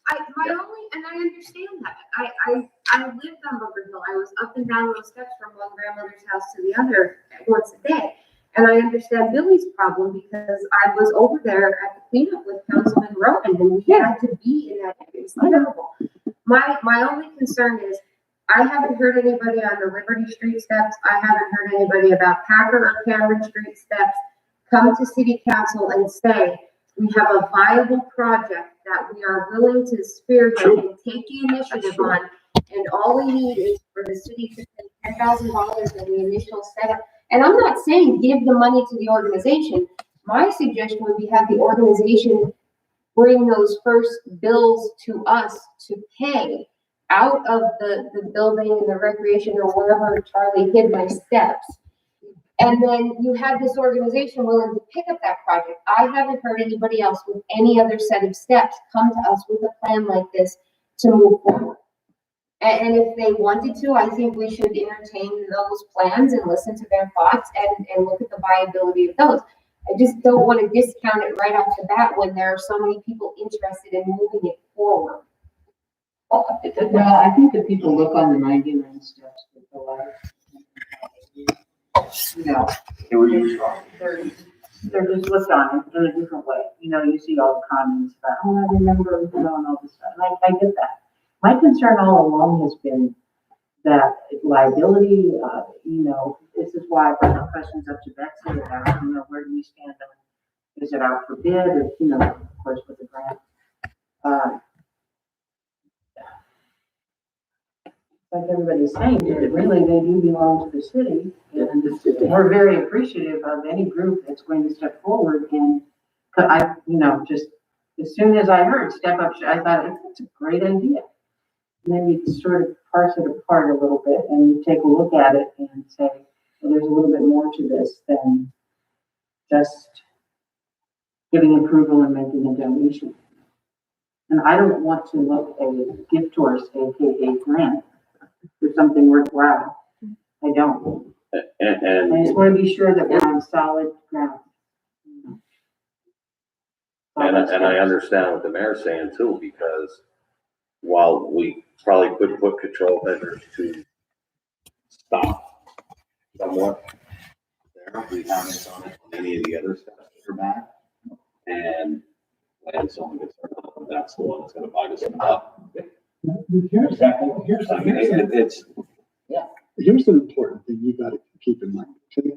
The city doesn't have a whole lot of money to distribute. What happens, okay, after we're done here today and say you do this, and again, I don't have anything against doing this, but however, and you have to look at it from the big picture. You folks swim in the big fish tank, okay? What happens when the next group comes up here, okay? And I don't know what it's gonna be. It could be the greatest thing on earth. How do you determine that? That's gonna be extremely, extremely hard to do, guys. If you had extra money every year to do that, I would say yes. And the mayor's pictures aren't here. I was gonna point out to some of them that had nice hefty war chest here years ago. And somebody such as yourself, having lived here in Shamokin, and Brenda and him and the rest of you that all lived here, yes, they did, okay? But I think you're gonna have a real hard time when in a couple of months somebody comes in here with something like this and I have to read a letter that says this group would like to ask you for $5,000. Where are you going to draw the line in the sand? And I know the mayor has said this a couple of times that one of these days, you know, we're going to get jammed up. And again, please, I don't want anybody to take this the wrong way. I'm all for it. And like I said, I see both sides of the fence. I do. The other thing I'd like to say is try and keep in mind, and I know this isn't gonna be popular for viewers out there, but until May 18th, we shouldn't be spending any unnecessary money whatsoever. Cause if it doesn't pass, you got decision. Again, you're right. Because we don't know, we do not know what the future is gonna lie. We don't have an answer We don't have an to the immediate situation or the future as to where we're going to go, come to the middle of this year. So, it's a decision that you are responsible, you have the authority, you have got to have the foresight to do what's right for the city in the coming months. And he has a very, very good point. Yeah, We don't know what's gonna happen. no, I can't make a $10,000 donation today and then the study commission fails. It's like going out and buying a Cadillac tomorrow and you've got a full-time job knowing at the end of the week you're picking up a pink slip. Okay, how are you gonna make the payments? You're gonna get a big trouble. That's just my opinion, man. It's a good idea. God bless him. I wish him the best of luck. But as your administrator, Anybody else on Step Up Schmoken? Comment? Mayor, if I could just say something real quick. Jump in. Years ago, there was a very vital asset in the community. You had a high school up there, town was booming, the steps were used constantly. I hate to see anything abandoned, but as Scott mentioned, we have 4 or 5 other sets of steps, and I'm being very honest. I can't pave streets. I don't see how you're gonna get these steps like around the town. And Charlie, again, the first step that I would say is a priority are the Billy Milbrand steps, because Yep. there are And they were taxpaying passed residents temporarily again. that There's actually, need. there's actually 2 sets of steps there. Yes. You got the ones on Orange Street, you got the ones on Yep. Liberty Street. Yes, they provide the only access to homes. Yep. To get into the house. Yep, you're right. You're the only one. That's scary. Yeah. It should be fixed. And all we do is patch them, because that's all we have the money for. I don't have the means to do it. And you're right, Mr. Milbrand is always being pushed, I hate to say it, to the side, but what else can I offer? I always look at Bob and say, do we have the money? And Bob says, no, it's no. I can't spend money I don't have. I just can't. I mean, I know this isn't what everybody wants to hear, Mr. Moken, but it's a reality. It is a reality. There is no other way you are around it. responsible to act Yeah. responsibly. Yeah. To put it bluntly, you're right. It's our responsibility. Your predecessors, I bet you. No, you're right. You're exactly right, Bob. That's what Okay, got. so we're tabling that till after. At least until after March 18th, if that's okay with everyone. Yeah. Did I say March? Mhm. St. Patty's. Letter from Covered Bridge. I think the only update on that is he asked, could he have a rain date of the next day? No, this is the second letter. Actually, this letter is requesting every Friday. Okay, so this isn't his rain date. No, I have that No, below. wait, I'm wait. finished. This isn't for. No. Let's deal with the rain date. Does anybody have an issue if he uses a rain date of the next day for this No. shenanigans on 8th Street? So the rain date would be March 14th. When's it? March March 14th. 14th. That's easy. Okay. What else do you have there, Dorian, from Mr. Eric? That's a good way of putting it, Mr. Eric. I don't have the letter. I don't have the So letter. what he requested, and we read at our last meeting, was he was requesting to do something, was it the first Friday of, Last Friday. the last Friday of Friday every month? Every month, correct. Where So- he's asking for authorization to To shut close the down, street? close the street from Independence to Water on 8th. Does anybody remember where their time's on there? I would be against it if it's from noon until 11, like the shenanigans are. If it's from Or 6 to 11, I wouldn't have so much of a problem. Do we have the time? He, I believe, maybe dropped off a letter. We did read it at the last workshop, but I don't. And I didn't bring that up. So what we could do is, depending on the times that are on there, tentatively put it on the agenda. If it's 6 to, like, I think it's later times. I don't know. I don't know. What time is council good with? I guess the question is gonna be, is everybody okay with it, providing it's an agreeable time? The last Friday of every month, he wants to close down 8th Street from There's the Water to chief. Independence. Are there certain months? Is it all year Every long? month. Is it gonna be for the next 5 years? Is it gonna be just for this year? There was no specifics in there.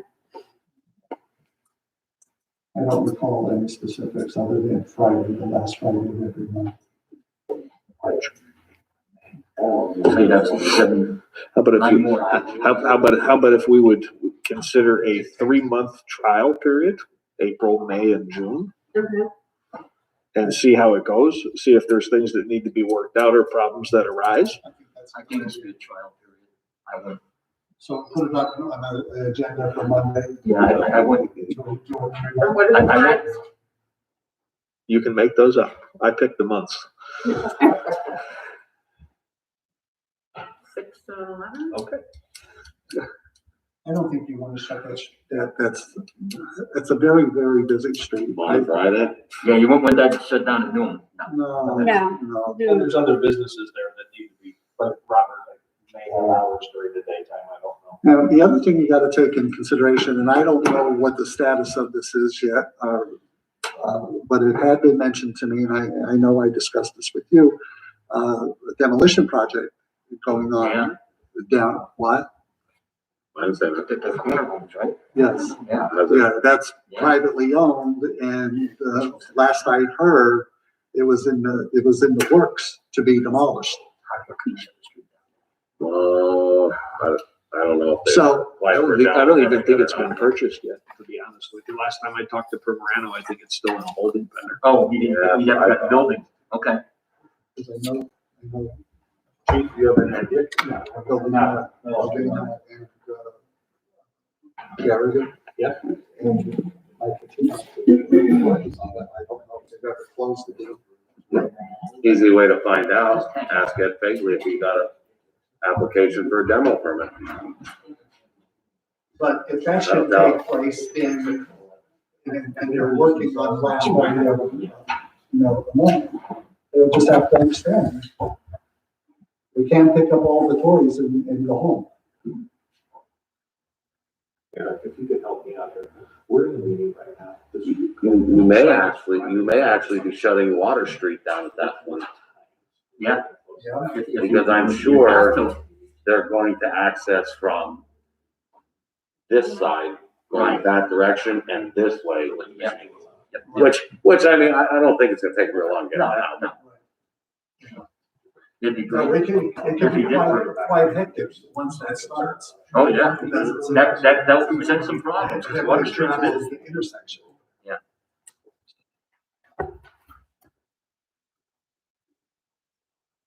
Okay.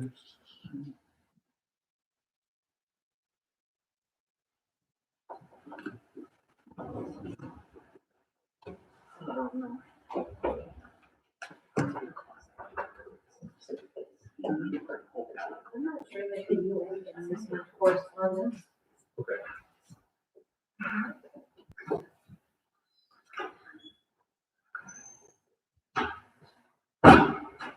So it's getting warmer. Yeah, Yeah, I'm sitting on the radiator. it's warming up, I think. This one's warmer. Full time. I talked to Eric there briefly while you were discussing other things. He's looking at shutting the street down between 3 and 4 o'clock, simply because the Arts Council is involved and they want to also do things there. Now, he did tell me that Robert's Hair Salon is open till 5. Yeah. So, It would have to reach for 5 to 10 or 6, yeah. You'd be private business again. yes, I still think that the, like 6 or 7, 6 o'clock. Because if somebody's in there. Mayor, Yes.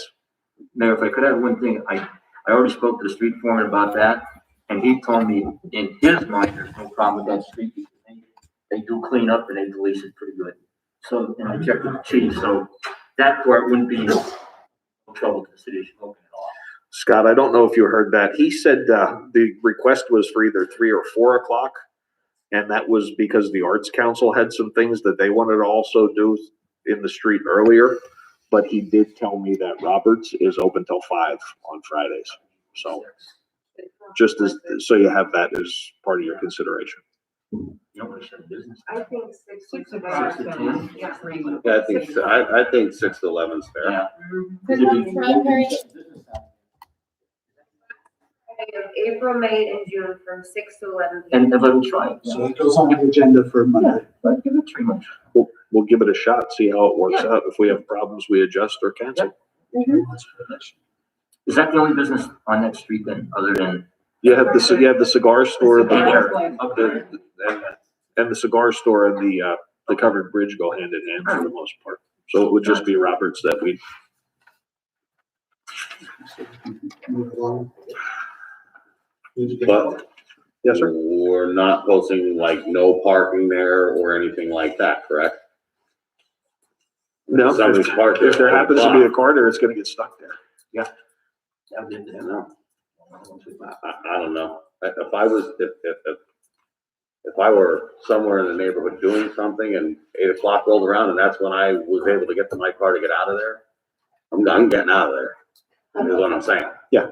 I think they're gonna have to realize they're gonna have to allow if someone has to get out. Yeah, because that's what I said to him. I says, if there's a lady in the beauty shop and she has an appointment at 4:30 and she arrives and, you know, she could be in the middle of.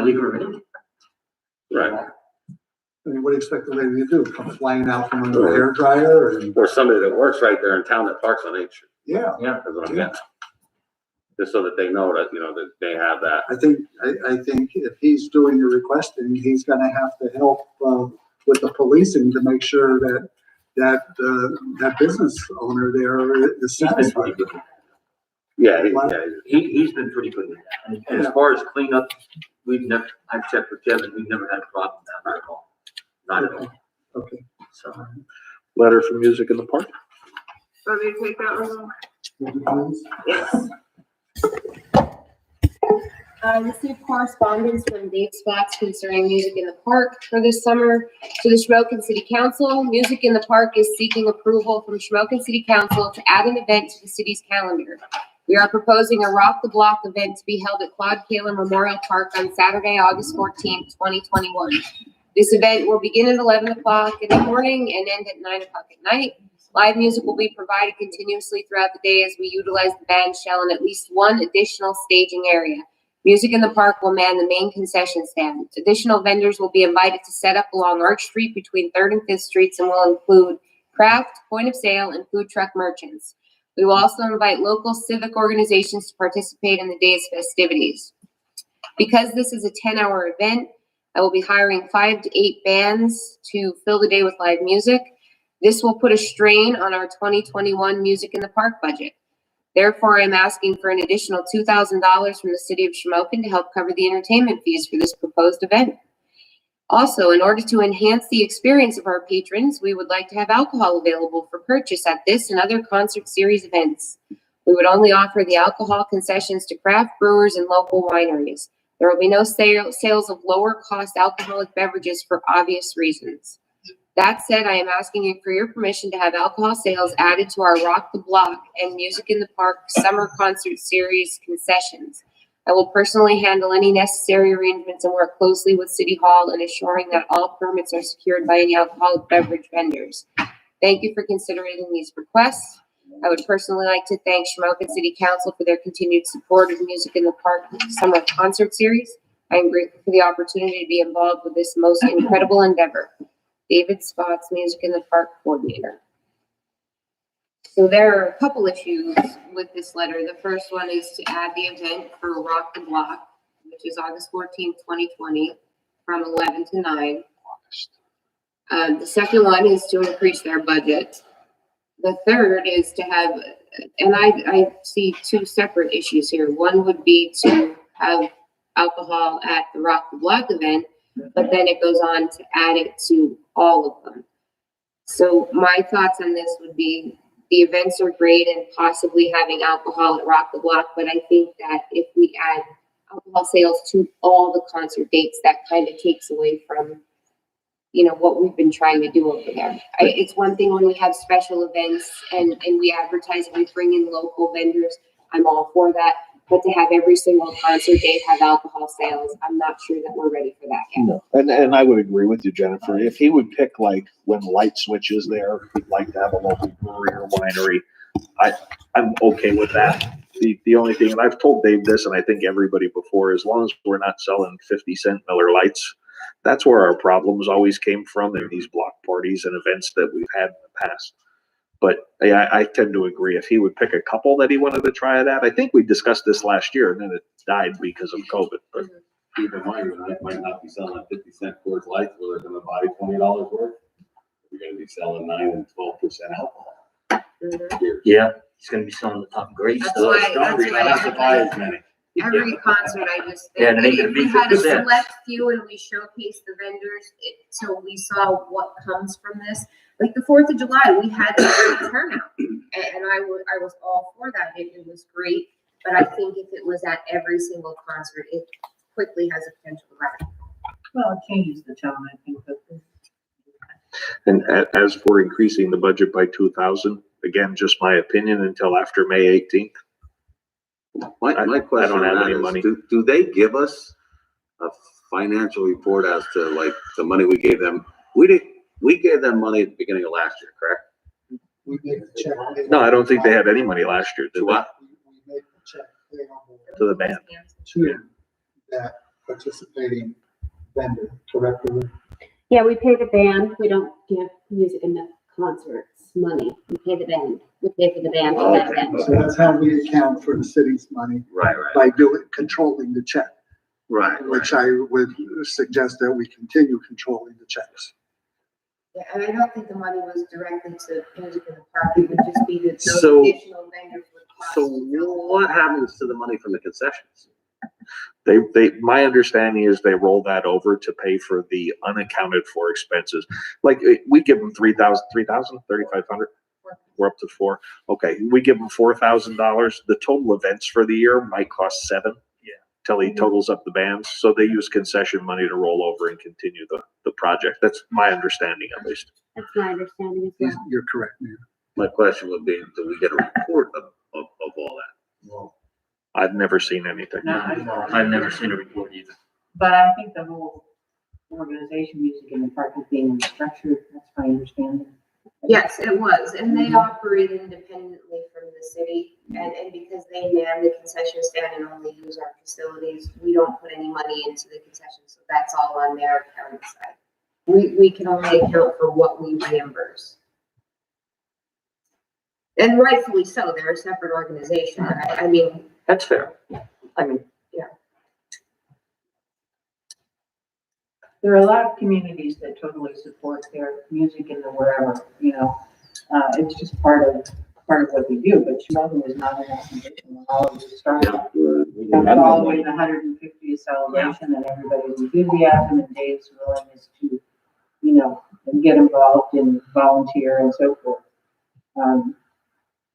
But Schmogan certainly still is not in that position.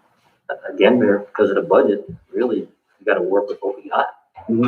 I mean, No, I'd hate to just tell them no, because potentially May 18th, we could be looking at a different thing, and I'd love to have another big event for over there at the park to cap off the summer, but none of us can answer that question. not No, right I now. don't think there's anything wrong with that you're suggesting table Yeah, it, just until. see how things progress. Okay. So are we just tabling the budget increase? Yes, you gotta deal with alcohol and Okay. So, I mean, it's cut and dry, we've voted on it before, if he's going to handle the licensing and everything, and Dory and I already have everything typed up. Okay. Those were the things, like the Rock the Block event. Does anybody have any questions on that? if he can afford to do it, if he comes up with a way to do it on his own, absolutely, I think it's a great thing to do it. I don't think we can approve $2,000 until after we see what happens here in Well, May. that's why I suggested breaking it down into different motions. We'll table the increase, but can he at least have the date and the space? I think so. I'm okay with that. So that would be one, and then the other one would be to have alcohol sales for that specific event, and we'll table the rest of it until we can talk with him and get. If you wish. certain dates. Yeah, unless between now and Monday, you want to get with them and pick a couple and put it on. But I don't know how long, I don't know how long of a prep time you need to have a brewery get an outside look. You would know better than anybody. What does it take to get a off-site sales license? And Well, the first concert's. only Microbreweries are a recently- little different. They're a little different than a regular liquor license. But like, I mean, like a club could get a off premises a day. Yeah, about, well, maybe it is about the same time. It's about 10 days now. okay, They're governed differently, he's right. They're completely different. Yeah, they're world. different The monsters. microbrews are completely different than like Miller Lite and Coors Light. Okay. table. So we're tabling the budget, we're Agenda. voting on the date and voting on alcohol just at the August 14th and tabling the alcohol at the other dates. Did I get that? Yep. That's what I got. I'll email them. Thank you. Well, any other correspondence that's not on the list here? Wonderful. Boards and committees, we still have a zoning vacancy. And I have received a verbal inquiry from a former city employee or elected official named Gary Haddock. Gary's interested in submitting his name to city council. I told him I would talk about it this evening and see if they support, you guys would support putting his name on the agenda for Monday's meeting. This is a 5-year term on the zoning board.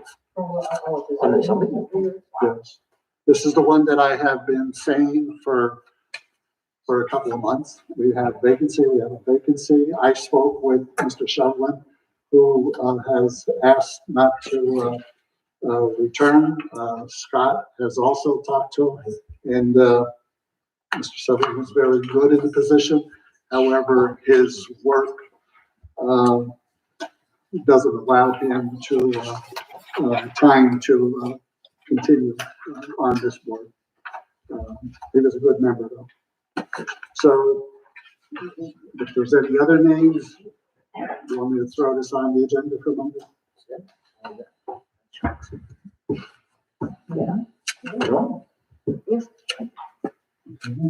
You'll go on the agenda for Monday. all right, old business, we dealt with the covered bridge rain date. Nobody had a problem with that as far as we know.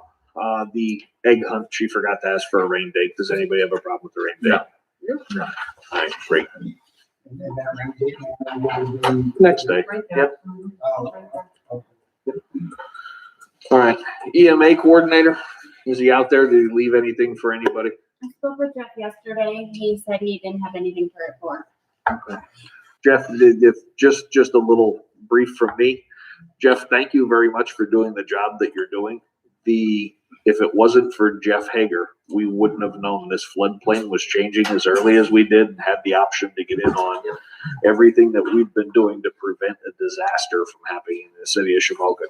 Jeff takes the time out to go to county meetings and picked up on this FEMA change very early. So keep doing what you're doing, Jeff. We certainly appreciate it. Jeff does a lot of behind the scenes things that none of us do at all. So, he does a good job at it.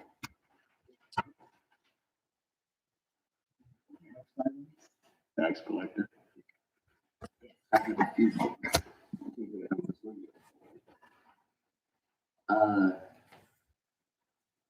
We are now set up totally. So Doreen can now submit. Can you stop whispering, please, so those people? Doreen can now submit the report with the Department of Justice. It took, joining 3 different government agencies to actually get into the Department of Justice. But we succeeded. But we had a meeting. You're done with that section? Yes. Okay, what does that mean to us? That means we can now submit for a refund of approximately $51,000 for the PPP grant, not PPP as far as, this, yes. It's the cops It's a grant. police cops grant, The cops. like the one you and I worked on when Yeah, you were the chief. this is the last round of funding coming up for the police cops grant? Yes. Yes. Yes. You know where I'm going, right? Is this listed in the budget as an income for the police department this year, or was it not in there? It was in last year's budget. But we're receiving the money this year, so it's I don't know if we're receiving the money, $51,000 Mayor, this extra? year. We are able to now submit. The for- money's already been spent on an officer. We're being reimbursed for this officer. Correct. This year, You're responsible for funding the money there. yes, So that they're. absolutely. Yeah. And now we're getting reimbursed, but now there's gonna be a plus of 51,000 in the police budget. No, that's in cash, not in a budget. Your police budget is done. Your cash, yes, we are getting the cash this year. But it was put in the budget last year because the grant should have been closed out at the end of last year. Okay. So it is not in the 2021 budget as, So the chief was over $51,000 in his budget last year for salaries because the reimbursement did come in. doesn't go into the salary line item. It goes into grants receivable. Yes, But the expense of the officer would have been in the salary. salaries, It So is. you were $51,000 over last year? no, no. We're, okay. So I have a budget that was taken care of last year and $51,000 this year. That doesn't need to be. To me, you would have been over 51,000 last year because we didn't get the reimbursement, right? Or am I wrong? I'm not, The one is on the grant, the one is on the revenue side and his is on the expense side. He keeps track of his expenses. The revenue was posted on the revenue side as a grant receivable for last year. The expense, Mayor, is a liability. okay. So it's not something that is, on a cash basis. So It's where on does- an accrual basis. So where does $51,000 go this year that comes in now? When it comes It'll in, go under the cops, there's a cops, grant revenue line item. I can't remember the exact line of it. It's like cops grant. But you can't reimburse yourself for last year with money you received this year, can you? no. So where But does it's the a liability. $51,000 go this year? A journal entry would have to be done for prior year. We would have to do an accounting journal entry. Grants receivable, yes. Yeah, because it's a liability and we did not receive it and we paid it. It's almost like prepaid insurance. If you would prepay your insurance and then at the end of the year, when you close out, you do your journal entries to close your accounting books. Well, essentially, it's a wash. Oh, yeah. Correct. Yeah. And, We've but not in the already- same year. That's No. why you need the That's journal why you need your entry. journal entry. We've already expensed the money. We're just waiting for the revenue to come in. Correct. It's not a cash account. It's a liability. Correct. How do we show that? As a liability. But it's not cash. It's a different type of account. Okay. But it's a push. It's accounting. We had it at one time before we switched to the accrual system. Mhm. Right. That's when we didn't know what. No, we even had liabilities back then. We used the cash. I just had to do it in an Excel spreadsheet, that's all. We didn't have accounting software. Right. But I still knew what it was. This is not an accounting system. So anyhow, once Doreen submits that, hopefully This week. we will receive it this year. I'm not even sure if we'll receive it this year. I don't know. Depends on the state. It was an absolute nightmare getting into the system. You literally had to I had to sign myself, Doreen, and the chief up. 3 different places. Why didn't we get the money last year when it was budgeted? Because with 3 months to go on a grant, the COPS grant switched systems completely and they weren't even able to access the system. We finally just got access to the system to submit this grant. Next.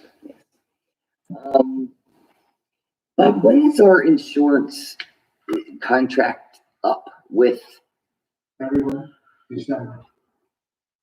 for liability and everything on our buildings? Wait, I'm sorry. I thought it was October or August. Oh, I believe it's November 1st. I'd have to check. It is a weird date. It's not like a calendar year. Right. I can let you know tomorrow. All right, because, we have a local insurance man down here at Murray Insurance Mm-hmm. who's interested in giving us a Quote, yes okay. on all of our city insurance. And I just think Yeah, that's Yeah. the city's prerogative if they want to, RFP. We apparently have been with the insurance company that we are because 8 years ago, the city lost all of their insurance and they couldn't get anybody locally right, to help out with that. So they had to basically go out of our area and get somebody to help us out. well, now we have a local person, so why not give it to a local person, or at least look at their RFP? Oh, sure. Sure. Scott and I and Doreen had a meeting today with PayGov on this pamphlet that I had handed out to you. It's called PayGov Mobile. We currently use PayGov in the city, the code, and my office for taxes.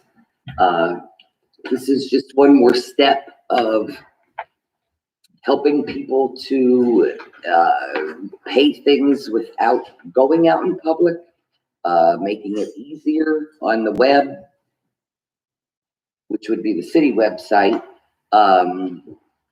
making things legible. It is all free to the city.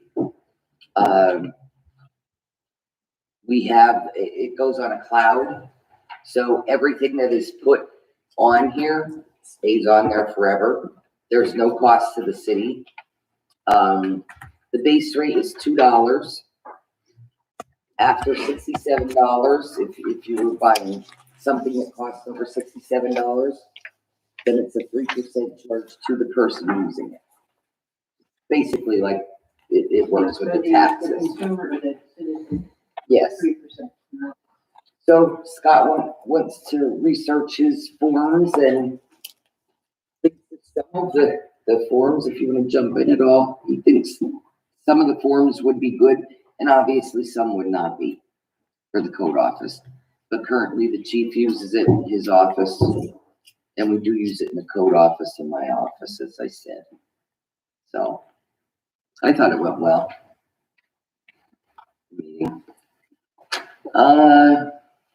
Have you done anything with taxes on boarding houses?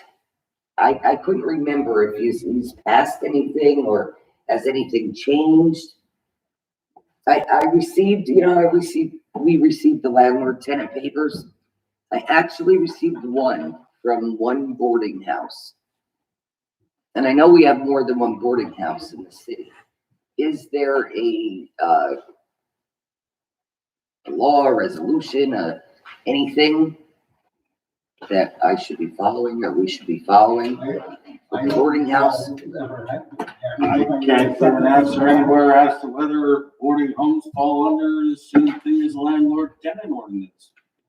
And that's always been my consideration. They're rental properties and they should be subject at the very least to administration. Totally fall under something weird. Hotel motels is what everybody claims, Well, but that's what one person said, but that and that was not true. panned out. That was his way of not inspecting them. Can we ask Karen Did we? her thoughts on Did we that? ever Like maple leaf? No, I can't imagine. It's Yeah, still boarding home, wouldn't it? Do they pay? They have to register. I think they Yeah, fall under. they're probably gonna have Yeah. state people come in and inspect. Yeah, Yeah, Yeah, I guess they probably would, yeah. that's what I would think. well, if you can find anything out for me, I'd appreciate it. I thought you were working on something. I don't know. Yeah, me personally, Brenda, they should be registered like everybody else does Yeah. rental I properties. agree. I agree. Okay, we haven't been down at Mill Square for quite a while for a meeting. When we do go down there, I think it's very dark. Is anybody else, when you're walking in? Is there any way we can get any more lighting down there? That'd be up to the RDA. It's not our building. Any request, I go to the RDA. So I think all the lights on the side are fixed now, Chief, aren't they? Larry redid. Does it seem brighter, Chief? And all of them along the front.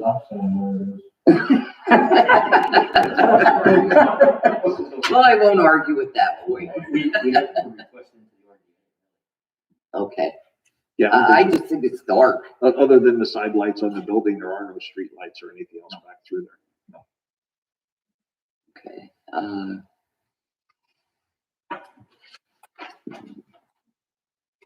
Barbara, did you? Barbara. No, I'm listening. Oh, okay. You're like, are we done yet?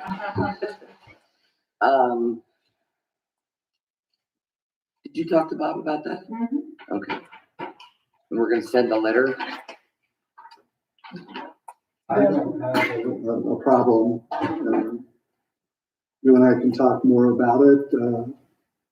It's not a subject that needs to be discussed in this meeting or any meeting. It's just an internal thing. As city administrator, I can send a letter to anyone. And you as the director of finance, I've had a small chat about it. But I don't know anything about it. Well, look, I'm not the one that starts asking these questions. I'm saying Mrs. Moyer, which she and I have talked about, and unless Mrs. Moyer wants to go into detail, I'd be satisfied just sending a letter. I'm satisfied with that, but if everybody is totally like, what are you talking about? So No give me one, the information. no one now knows. I'm more confused now than when Linda Sterling was talking. All right, I'm satisfied with the letter.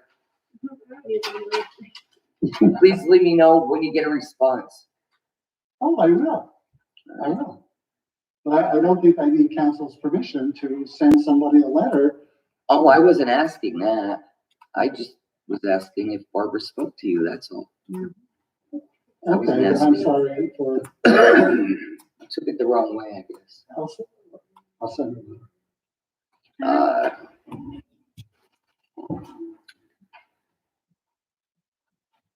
I ran some numbers.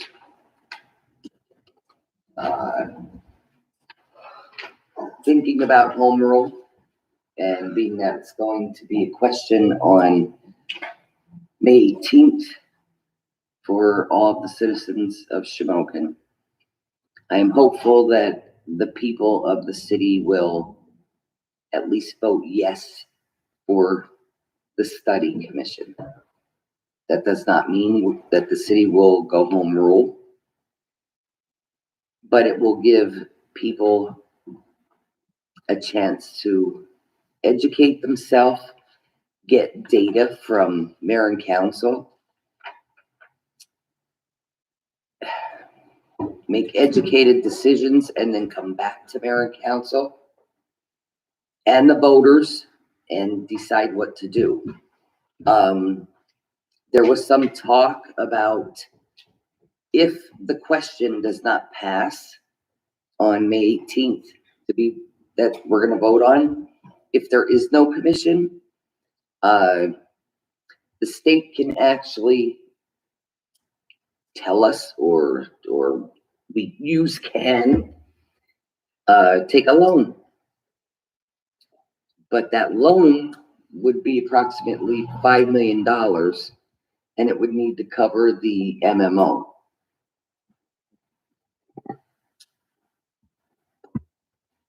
With that being said, that adds 15 mils to everybody's tax bill. Property tax. Property tax, not personal tax. Currently, I myself do not miss the 1% that I'm being charged extra on my paycheck. And I don't think anybody else really does either. And we've all been paying 35 mils on our real estate. But I certainly don't want an increase on my real estate. And I certainly don't want to see grandmothers or aunts or uncles that have worked their whole life in our area. Lots of women who have worked in the factories who do not get a big retirement. Try and choose between their home, their medicine, their food. And what will happen is at that rate, for a small average row home, the taxes would go up at least $70. That's just on the city side. That's not, and God knows if taxes are going to go up, with the school district, with all these, instead of the kids going to brick and mortar schools, a lot of the kids are going online. $70 is a lot. I calculated it on my own home. My own home will go up $213 a year. Currently, I can't pay my taxes until I get my income tax return. So I just want everybody to please keep an open mind on when you're voting for the question to have a study group. We're not voting on home rule. We're voting on a question to have a study group. And those calculations are on a 20-year loan. To help Charlie and Barbara, one of the calls we had with Ryan Hottenstein 3 weeks ago, I think Scott and Jennifer and I were in the room when they were talking to us. Originally, when I sat here and told you that home rule and this study commission keep the EIT tax for us, and if we weren't able to do that, there would be cuts in staffing that were unavoidable. Through their financial people and everything else, they have come up with a third option for us. The third option would be to pay off the 763,000, Doreen, MMO, Brenda? It is. So somewhere in the area of $763,000 every year we put into the minimal municipal obligation. Yep. For the pension plans in the city of Shamokin to make them stable. The option that the state is now throwing out to us is to take a $5 million loan out now and stabilize the pension systems, which would drop your MMO to zero. That would free up $763,000 every year to be able to bring up the deficit, not affect any jobs, and not have the EIT stay at 2%. So there is a third option. The problem is the EIT staying at 2% affects people who work. It comes right out of your paycheck. It's 100% collection rate. Right. If you go the other route, where if this does not pass, we have the ability, without a referendum, without anything on the ballot, for this council to decide to take a $5 million loan out and put that into the debt service, which would then raise the taxes of homes, much like Brenda was talking about. She put the numbers together. This has all been discussed with Ron Bittner, our financial consultant for the pensions. He's the one that gave us the $5 million. Now, the $5 million is based on the 2019 actuarial. The 2021 actuarial is being done now, and should be substantially greater thanks to a fantastic economy. So 5 million is probably the high side. It will, according to Ron, it will probably be lower, but not substantially lower to make a huge difference. So there is a third option on the table, but it attaches to your home taxes if that's the route that has to come. And Jennifer and Scott, if I misquoted or anything that you remember from the meeting, because it is 3 weeks ago. No, that was essentially the options that they gave us, that this would directly affect homeowners. It would not affect renters, it would not affect workers, it would directly affect people who have lived and stayed in this area and managed to keep their home this whole time. And I agree with you. EIT, it comes out of my checks. I don't really notice it. And that's the goal here, to keep that the same and to keep our taxes the same. That's the point of this. To take out this loan, it would close the gap, but it would be devastating. So we could have the potential to have 1 or 2 good years where we've made up that difference. And in the interim, how many homes do we lose to people who just can't afford them? And then let's remember, when people can't afford their homes, that's when they sit, that's when they go into foreclosure, and that's when they get sold to slumlords, or they fall into disrepair, and then all the problems and the progress that we've made with those problems, it all goes to the wayside. So then you're just pushing more people out and pushing more people out. This is the option to help people stay.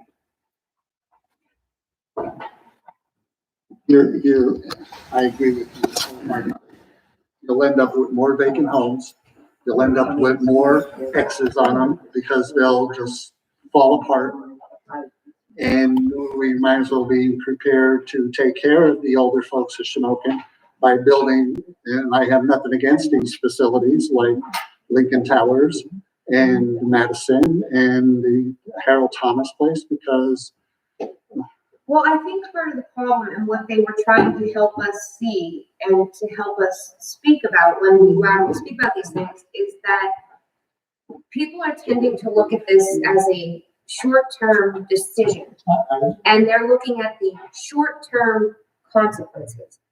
Okay, and most of it, and that's the sad thing, most of it is misinformation, it's exaggerations, or it's just complete, to use a fun word from Christmas, it's complete buckets. Like, I'm not even sure where they're getting some of this from. But we're not thinking about the long-term ramifications. You increase these taxes, the homes become vacant. Everything that you're complaining about when you're not complaining about home rule is going to explode out of control. All the things when you take a break from making stuff up about this and you're complaining about the other things, those things are going to get worse. And you just have to think long-term here. We are so focused on short-term interim steps. We need to be focusing on the end game, and that's what we need to all be looking at. No, it quite simply, it just doesn't seem to me that it is enough. No. I mean, it is, but it's a balance. But what I'm just saying, that is no real solution. Well, It is. But the sad part about it is, if it's not an option and home rule does not pass, Then it's gonna. you cut staffing to make up the difference. So it's, You know. and as we're talking to Ryan, you wouldn't lose a single police officer, a single staff in City Hall, or anybody at the warehouse, but you're gonna raise your property taxes. That's scary. And that's what, like, putting this commission together gives 7 people the opportunity to walk in off the street and have access to everything we have access to, all the resources that we have access to, and to see it for yourself. If you are for transparency and you are for reforming government, if you hate this city council and everything that's being done here, why would you not want this commission to come in and say, see, I told you so, they're terrible, let's do it this way? It's self-defeating. The big thing to remember is once the commission is formed and that they come up with whatever it is they come up with, it goes back on the ballot for the taxpayers to say, yes, we agree with this commission, or no, we do not agree with the commission. Correct. It is not something that once this commission is formed, whatever they come up with is etched in stone, because it's not. Right. And I think the more people understand how it actually works and more open-minded to it, I think is the big thing we need to get here. I think that, Because everybody's gonna really be upset if you have to start cutting police. I can guarantee you that. So there's very few options. This is one of the best possible options. I'm not saying it is the best option, but it at least gives us a fighting chance if we take this option and let outsiders look into what could be changed. We have, borrowed in the past, say we, I mean the city, excuse me, has borrowed, the first time was in 2003. And then it was refinanced in 2006, 2009, 11, 12. Well, I should say 12. I have paperwork where we had worked on it in 11, but then we refinanced it in 12 after it actually took place. And then again, we refinanced in 18. This is still being paid on. Part of that is still in this debt service, okay? From 2003, like we paid it off, but then borrowed more. This will not be paid off until December 1st of 2031.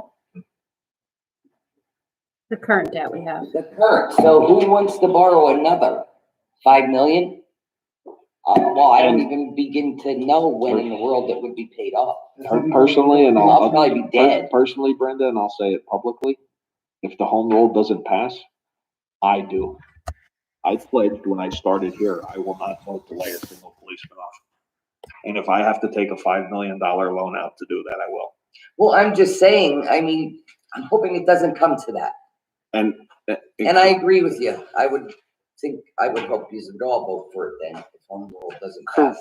correct me if I'm wrong, that if the study commission comes back and home rule goes into effect, voters vote on it, whatever that home rule is set at cannot be touched for 5 years. It cannot be changed.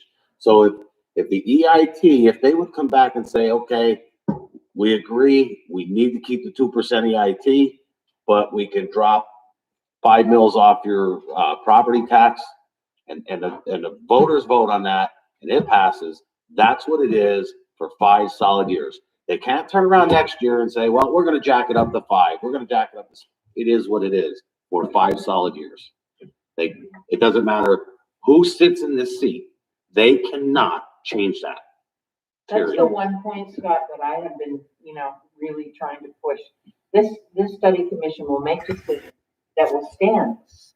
And they're not going to make them frivolously, they're going to make them after a great deal of, back and forth discussion, looking into, how the city is run, looking into the finances and so forth. I truly do not understand why anyone would be against simply having a study commission to do exactly what it says, study, the kind of government, the options that we have and so forth. It's not to make the law of the land by any means. No. It's just for them to see, are we still, should we still be a third class city? Now let's face it. Years ago, when we had a population of 60,000 people, paying 1%, absolutely, there was money laying around. Now you've got a population of about 7,500. If you kept that at 1%, let's figure out where the problem was here. We don't have the population paying the 1% that we had 30 years ago. So now your smaller population has to pick up another percent. And I don't think a lot of people understand that part of it. there's other things that come into it.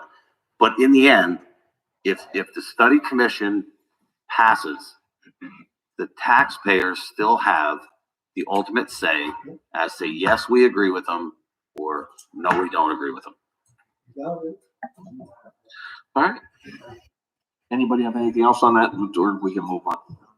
Brenda, thank you. You got us into our Act 47 talk for the night, and we're supposed to have one at every meeting that we have, so that took that out of the way. Thank you. Okay, I have one other thing. I told you. And then may I be excused after I. I'm not gonna sit and listen to everybody else. I have to get all in the bed. I have to get them to bed. I decided that I thought it would be very nice if I gave you all a report. And I'm sorry, Barbara, I didn't discuss this one with you on the changes that we have done since January. Okay, I'm very proud of this. We've done 6 real estate address changes. Okay, that's people who have moved wherever. They may not have got their taxes till God knows when with the mail, so we remailed them. Name changes 6. Occupation address changes 59. That's 59 closer to the 3,000 that's sitting in my office. Okay, those people are getting their tax bills. Deletions, 141 deletions. 141 deletions of people who have not lived in the city since 2013, but are on the city books. Additions, 50. School additions, 1. Assessment changes, 4. Total, 264 changes, okay? I'd like to thank you all from the bottom of my heart that I have Vicky to do this. It's not just for me, but for all of us. You know, we pay taxes, everybody should. I don't care if it's $9.80 at $9.80 with 59 more people. That's $590, okay, towards the city. And Nexus Lexus, I'd like to thank you for it. It's wonderful. It's working out wonderful. And just want to say thanks. And I think my staff is doing a good job. I see you're packing up there. Do you really need to leave? I don't have to if you need me. What does that relate into? How about in collections dollar wise? I already calculated that 2 months ago and gave you the number. I don't have it off the top of my head. Okay. I just like to ask every meeting. Yeah, I don't keep track of it all the time. Charlie, we were that busy today. Honest to God, I drove by my home. I said to my husband, will you please make me a sandwich while I run and do something else? I grabbed the sandwich. I came back, threw it in my fridge. I forgot to eat because Scott and I had the appointment at 2 o'clock. I didn't even have a lunch.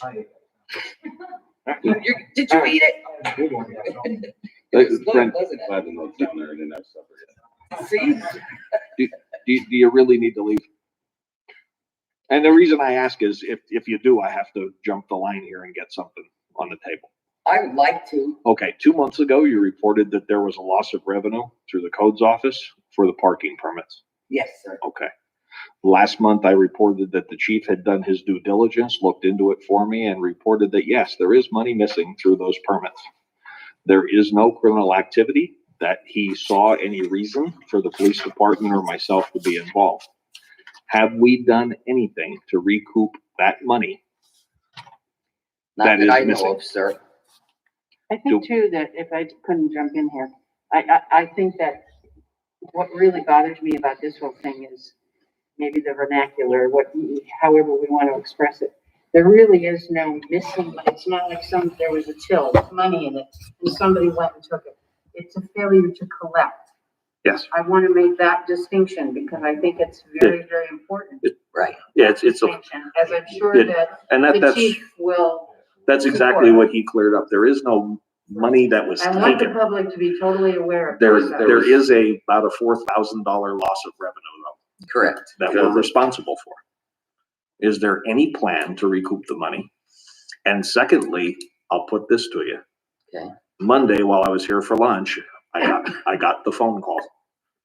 The district attorney's office, once again now, because we now have given discounts to someone and denied Dave Sessions is now back in play with, what are you doing in the city of Shamokin? Mr. Spark talked to me for about 15 minutes. Although he is not saying that he is openly investigating us.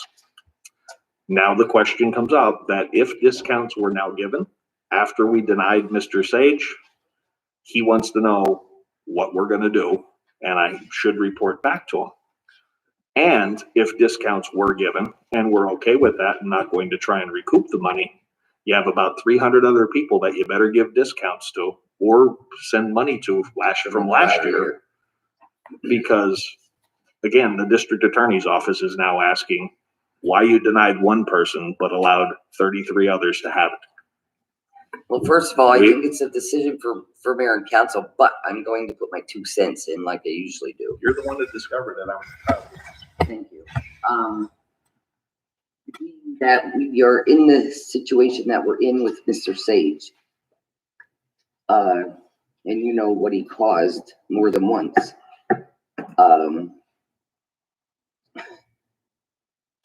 Either, well, I would say the people that we sold them to at discount, they need to come in, they need to be sent a letter stating they owe the city $17.50. No. Because, let me finish, please. Because to go back a year and give everybody, 300 people, a discount, you're talking we're gonna lose more money. The issue is the ones that were sold the year when the ordinance took effect. Right. Those people need to be sent a letter That's what I'm saying. stating that if they were inaccurately charged And they owe us for whatever reason, whatever the discount was, And that- 50 or whatever it was. and that the new permits are actually different, that the police can clearly see. And that if it's not a newer permit, you know, the older permits are null and void. And if we gotta send them their money back, start writing checks and send them their money back until they come in and pay the correct fee. Frank, how does that lay out with, on your side of things? Is legally, we sold them a permit at a price, now can we do that?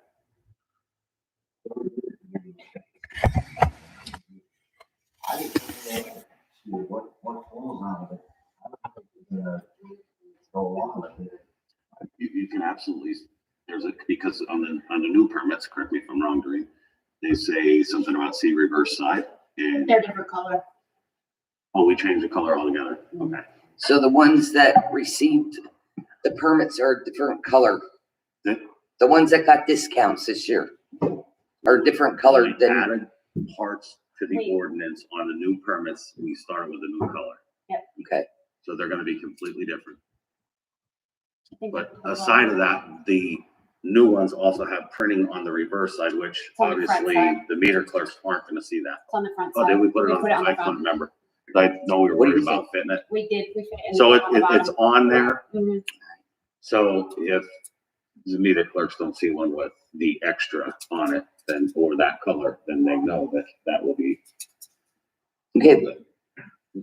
Well, I agree 100%. And Dave's shaking his head. Yes, he agrees. Well, Send the letter that they- I think we should just go ahead and send that letter. Like you said, you know, that they owe us the Yeah. difference. Do we have an accurate record of who these were sold to? I have to look in the code folder. That's the report. Yeah, I gave you all a copy. Yeah, there should not have been any more sold at the new, or at the old rate at the time it was discovered, because I did approach the secretary with Doreen there, and she got a copy of the new fee schedule. And the reason I asked about the accurate record, Chief, you're probably gonna have to be involved again, because if I remember right, some of the permits said 3 months. Bob Slaby, unknown address, not sure if city resident. So we don't even know where to send letters to. Yeah. I only Who's used your gonna name make as the an letter? example, because I didn't wanna, Who's gonna write the letter and who's gonna figure out calculation? but it's I just, guess I'll have to figure out the calculation and give it to whoever's writing the letters. Make it a standard letter. It can't be standard because it's different for everybody, Charlie. Oh. 3-month ones were sold 6 months, 1 month, So there should be done 3 templates. 3 different prices, I guess. You said that there's gonna be 3 different letters, you're talking 3 templates. Yeah, for 3, and, yeah. That's something that can be worked out. okay, yeah, we need to have an organized, not only to recoup the money for the city that we're short in revenue, but again, if we truly gave discounts out after we told another citizen, no, you're not entitled to one, we have an issue that we've got to answer to. I think maybe a letter of apology to him that stating that this is just a suggestion. I don't think you want to. No, he wasn't. No. And this happened this year, not last year. This Nobody last year got a discount. As long as we correct the problem with the underrings this year, I think we're okay. Okay. If you could put together, Chief, Brenda, Bob, if you could get that done as soon as possible, so I can report that to Mr. Stark. That was all I needed you for, because you had more information than anybody. All right, if you don't mind, I'm gonna go. But you can. Thank you. Controller side. I'll speak up, Mayor and Council, to be heard, and then I will be quiet to be appreciated. Just briefly, the bi-weekly payrolls have now been incorporated into the new QuickBooks system. It's going well. It's cutting down a lot on the work that needs to be done in the reconciliations. And last but not least, I would like to thank Larry Strasser for all his help in accomplishing this. That's all I have. I have nothing for the agenda. That's what I like. Thank you, sir. Chief. Our council, the old truck 7 has finally been removed. It's gone. It's out of the city. Over the weekend, the highest bidder has come and picked the vehicle up. Thank God. They were here on the weekend. Yes. They said they would be. They came on the weekend. Good. It seems like that's done.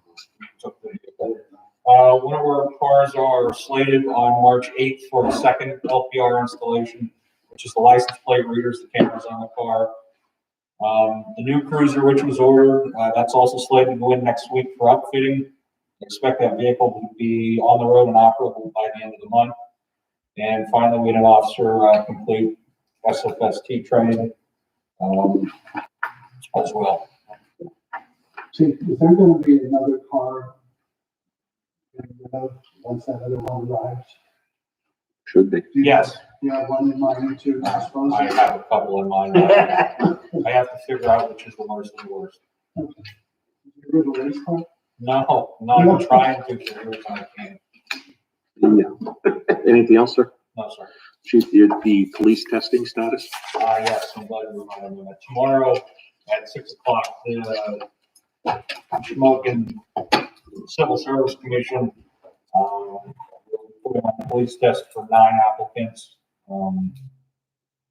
at the 511, where we have our meetings. Okay. Everybody here knows, so the public knows, we are not hiring at this point in time. No. This is an eligibility list. There is no additions to the department. Correct. So the testing that we are doing, is just an eligibility list. There is no new hires. It's for nothing more than just an eligibility list if we do have people who retire or leave.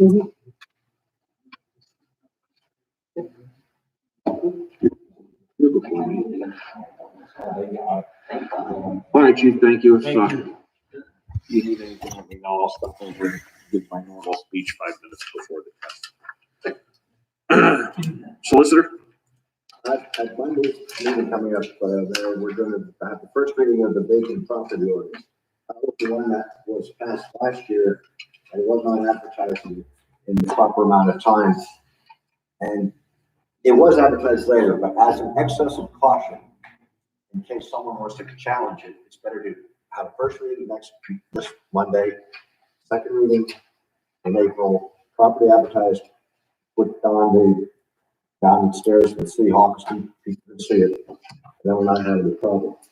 The other one is that there will be a resolution, 2102, which is the facade grant. Yes. Okay.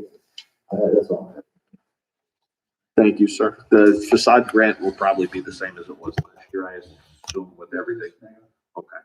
Just a repeat recurring grant. City administrator has a list for us. Okay, the mayor and I and Doreen had a discussion about a week ago on some matters, and I'm just going to touch on them right now. And some of them he's been actively involved in, and then I'll let him elaborate. I personally had a call from the owner of the taxi cab company here in Shamokin, asking me about reducing the cost to the taxi cab company for rental space that they rent on property that is owned by the city. I expressed to him that I could not do that. It is an ordinance in the city, and it would take an act of council to do it. He then said that he'd like to speak with Mayor Brown, and I know the mayor did reach out to him. And if you want to, I know you said the same thing. Exact same story with me. And his concern, his plea to us is business is bad, revenue is down. On a normal year, he would have no qualms about paying $200 per spot times about 10 spots that he uses over there. However, he just can't do it right now. And because he has a bulk area, could he have a bulk rate of half of what we normally charge for single spots? I told him the best I could do is mention it to council. I'm probably not going to get a very good response though. I'll speak to that. My opinion, absolutely not. We'd be going right back to where we were with parking permits. And once we reduce it for one, we're gonna open them up all at once. I feel for him. I'm not trying to close a business, but I'm absolutely out. I will not go for that. And what's to stop a family of four Yeah. from parking over on Yeah. Chestnut Street and saying, well, I have 4 spots out of Yeah. 10, I'd like a discount, and that's a rabbit hole. Yeah, we just can't. Well, I kind of, I mean, we kind of both told them that's probably going to be it, but we needed to ask everybody here before we just told them. That's, Mayor, that's the right thing to do, but I'm absolutely out on that idea. Okay. I realize businesses are hurting and they're bad, but there's no way. Another thing that we talked about and are in the process, so just so everyone knows, I did reach out to someone within PennDOT and don't have an answer just yet, but we'll also be discussing this with Attorney Kanaka. The mayor and I would like clarification as to on bad snowstorms, Market Street and Sunbury Street. It's worked out very, very well from the mayor's standpoint, from the city standpoint this year in regards to vehicles moving. However, this very last storm or the one before, there's a lot of people didn't come out. I'll say in one particular block, there were at least 4 vehicles never moved. They just basically ignored what the police were, what message they were trying to get across. So what we're going to do is we're going to get clarification from PennDOT in regards to that. That is a state highway, the same way with Market Street. The mayor has a concern. Can we really enforce one side of the street and not the other side? So you want to add something? Yeah, my question for you, Frank, is we've started the north side of Sunbury Street during any plowable snowstorm. There's no parking, and we use the snow emergency route. Well, the first couple of snowstorms, I declared a state of emergency. We publicized it, posted it, everything we could possibly do. As this goes on, we can't continue to have the police department go and hang signs for every snowstorm. We can't declare an emergency for every snowstorm. How do we put tickets on one side of a snow emergency route and not the other? Is the clearing on one side required by PennDOT? Yes. Because of the unusual amount of truck traffic we get when they close the Natalie Mountain down, they need to plow to that curb. And since we've been doing it, it started out just about 100% helping us out. It slowly declined, and without any type of a penalty, like a parking ticket, the people just aren't really inclined to move. The way to look at it, it's a state highway, state rules, let the state give the tickets. Or have the state authorize the city to do it, so that they say,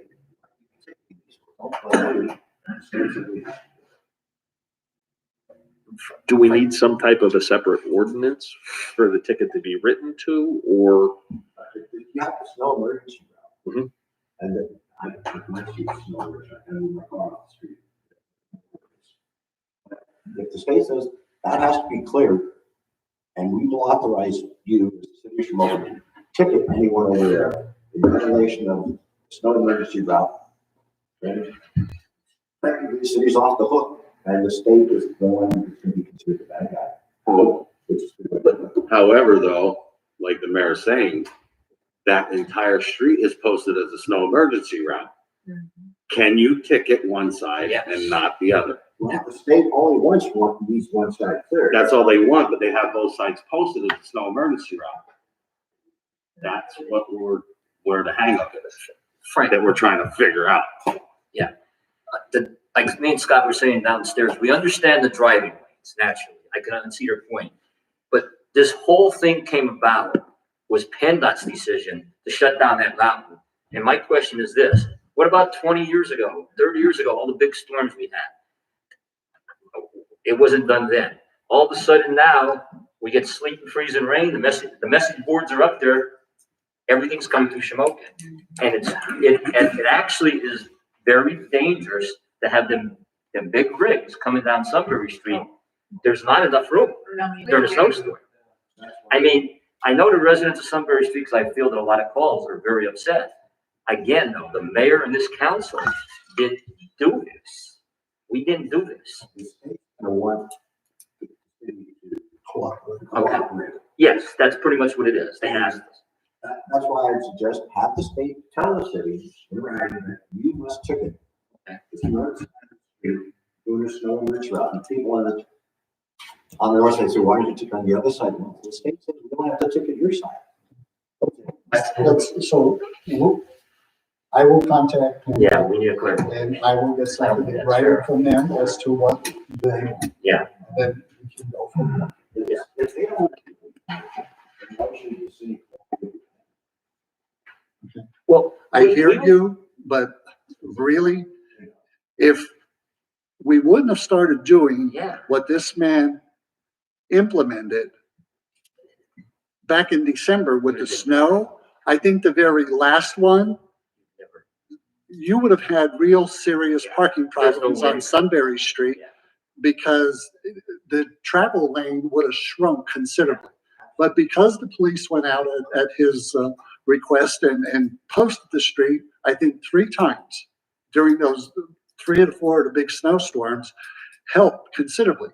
And there is on one block, I don't know what the number of the block is, however, people that totally ignored. And if you don't do like he's saying, go out and physically post it, but it would help considerably to the police department in the future. Okay, folks, you don't want to move, we don't need to notify you. Just go right down, boom, boom, boom, give the tickets out. Right. Because it's like, I think the meeting before, Scott and I had a discussion. Oh, it had to do with people taking up parking places. You go out and you take the stuff, they'll get a real strong message. You can rest assured that won't happen again. With most of the people, they take the warning. Yeah. But I also think that there's some people up on Sunbury Street that are just thumbing their nose at him and this guy in regards to their request. And Frank, just so you understand something, PennDOT, when they asked for this, they came to Mr. Slavy and they met with Kevin and they told us this was 2 years ago. They said, we'd like to try it and see if it works. And they seen traffic was coming through Shamokin and no problem. We didn't have much snow previous 2 years. We didn't have much snow. So things were very good. This year, unfortunately, as you all know, we got blasted with some pretty heavy storms. Sunbury Street cannot handle them big rigs coming through there when in traveling lanes shrink. And also we're trying to do. And Charlie, everything is fine until both sides of the street start coming in. As you get down towards the end, And then when you have a tractor trailer or a bus, and the biggest concern for PennDOT is a school bus. School buses, yes. When they have to start crossing the lane so that they don't take some vehicles parked on the north side of Summer Street with them, that is when everybody gets It's a concerned. serious issue, really. And I think you would have had that a couple of weeks ago if we would not have been successful with what the police did. And Here's a question. Do the snow emergency routes even apply prior to the governor making it the snow emergency? yes, They do yes, apply? I have the same thing, Scott, in Colton, and it does. Okay. It does. I used to do the same thing he's trying to do. So for any snowstorm, Yes. those signs apply? Yes. And we didn't post it. We did early on, but after a couple of years, they knew. I had people, Scott, tell me that lived on that Route 61 for 50, 60 years. They have never seen it after a whole bunch of people got ticket the 1 year. After that, they took the warning and got the heck off the street. Years ago, Scott, what they did, they required the city of Shamokin, actually, the state PennDOT required the city of Shamokin to put them signs up. Right. Snow tires and chains, they're an emergency. Now to your question, we normally, like me and John's been going back and forth on the phone, should we do it or should we not? So we don't, sometimes these storms the other week, they were calling for the worst, and we got a little bit of rain out of it. So we called it the right way, but we're not always gonna be right, neither are the meteorologists. And the thing of it is, and my biggest concern is, we're trying to cooperate with PennDOT because as we seek a favor, they'll say, well, City of Shamokin helped cooperated with us. And I know it's a little bit of an inconvenience, and I know I'm gonna get hammered for it, but the residents on Sunbury Street have to understand it is for their safety. And I do understand there's some elderly up there, and I do get all of that, but I really don't want to see an incident. And you know yourself from being in the fire department, if one of them rigs come barreling through here, and we'd have a heck of a mess. And with some of the storms we had, Scott, you know yourself, it would have been rough. So that's really how this all came about. And the main thing was, and what I don't understand, is the Natalie Mountain for years it's been like that. I don't know, you lived there all your life. Was it the Natalie Mountain always like this? I mean, what did they do? When you were growing up, we got storms deep. What did they do then? That would be my point, is why? And if they're gonna continue to do this, we need a couple people to get killed. Yeah, exactly. That's what did it. It's kind of scary when you got Right. a 40-foot Exactly right. box coming down that hill Yes. in all different Yes. directions. That accident, the last time where she sued is what caused it. Yeah. And I think that's the best way to go, Mayor, is we get a clarification. And, if we want to continue, see which way. I will Okay. seek that from PennDOT. That'd be very good. Thank you. Some other things the mayor and I have had a conversation about, we took care of Independence Street, 118 and 122. Yeah. I guess I'm gonna have to contact someone else about that minor statue, that coal miner statue that we talked about. I have here, Okay. a coal miner, Yeah. something 5 or 6 feet tall, whatever.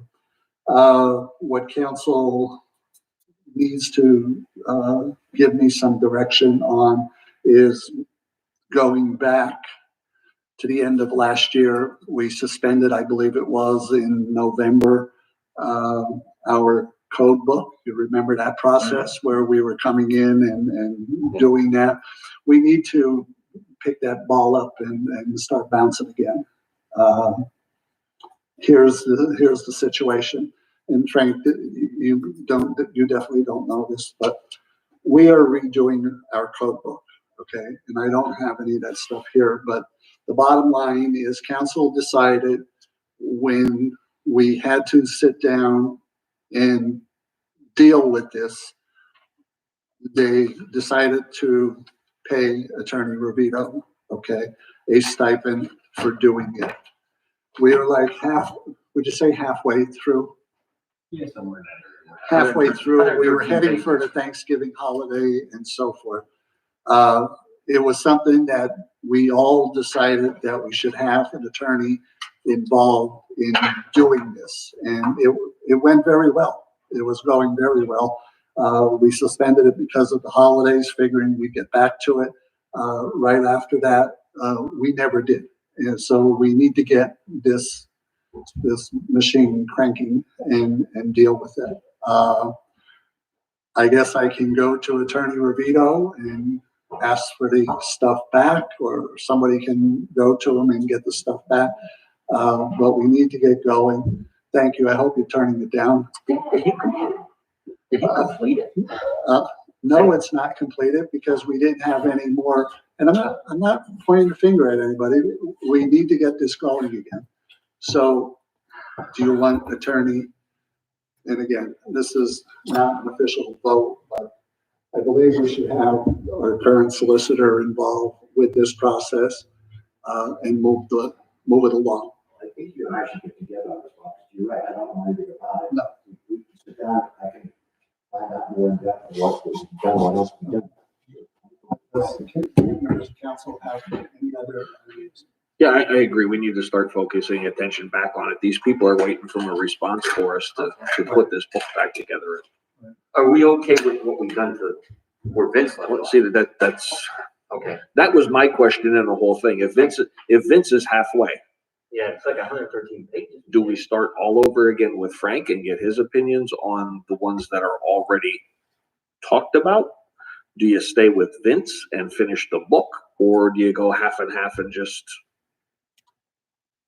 get it done? I don't know the answer. Is Vince willing to finish? What?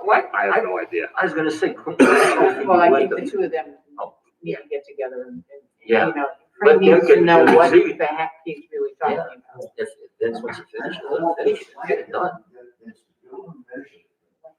Whatever you fellas want. Okay. Well, when it's all done though, won't it need to be the current solicitor who moves it to the next, so that would be my one concern. That it's our current solicitor who's now going to be enforcing, interpreting from the time that we And codify the entire book. that was my question. Now, do you get the stuff back from Vince and start from page one with the solicitor? I would think that Bob and Attorney Knopfler can have a conversation and decide where they want to pick up, leave off, what he would be comfortable with as far as work product, and then go from there. Well, Based off of you what- need to actually look at what has been accomplished so far. Based off what you're Render saying an now, opinion. if you're not gonna have him jump in where Vince left off, yeah, he's gonna start back at the beginning. But if, He I might mean, be we all satisfied. have the lead up as far as we went, and we could provide that if worst case scenario, we couldn't get it back. Well, it's gonna be no, Confident enough to know what he's doing. So. And he did ask for our input on almost every issue, At and the we said meetings yes. that we had, the workshops that we had, it was clear and taken. Amen. Okay, I will get with you then. and a lot of it, Frank, is some of it's like terminology Yeah. changes, some of it's just stuff that's obsolete in this day and age. Yeah. Like, prime example, there was one in there about Bell Telephone, that doesn't even exist. The 39 cents Yeah, there were were fine things that for were just driving thrown up out. Independence Street. It's on the sidewalk, you know, you could be arrested for spitting on the sidewalk. That's when tobacco juice was popular. Okay, another thing the mayor and I talked about, is getting a list of properties like we had back in the fall, I guess that was, of developing another list so that we can, Get this more. Everybody okay with that? We'll start it again for another sale. As long Yeah. as we have the language in there that if you owe back taxes to the city, you cannot purchase Right. property. Absolutely. Lesson learned. But I'd absolutely like to get the one up here on 8th Street going before they're building anything more onto that property. Yep. There you go. Okay. Let's see. Get my meeting. The facade grant, we've gotten answers in the last couple of days, which you have been copied on regarding the fee and so forth. And you also told me to remind you about cover bridge, rain day, Easter egg hunt. That's all done. So whatever else you have, I'm done. All right, we'll move on. Mrs. Moyer? Mrs. Seidel? I am so sorry, but I am gonna make this succinct and to the point. The American Legion building, the extensions were approved for both grants. Catino and Associates completed the bid specs and the whole process, which we all saw at the beginning of the meeting. I just want to thank them for all their hard work. They streamlined the process. It was great. We had yet another issue with the Legion roof. We were alerted by the train club that the roof was leaking. We had a meeting with the roofer, the contractor, a brand new plumber, the train club, Kevin, Bob, and I on the roof. The leak was a result of defective material used to place the drain on the roof, not poor work quality, and that is the opinion of all the professionals that were up there with us. It has been temporarily patched again. A permanent repair with the proper material cannot take place until the weather improves. It has to be a certain range of temperature, and they think that's why the material was defective, because of the temperature it was when it was put in. So I want to thank the members of the train club for taking time to meet with us and for the tour and the history that day. If anyone's looking for a fun time and likes trains, please check out their Facebook page, which is the Lower Anthracite Model Railroad Club, and become a member. They're looking for members.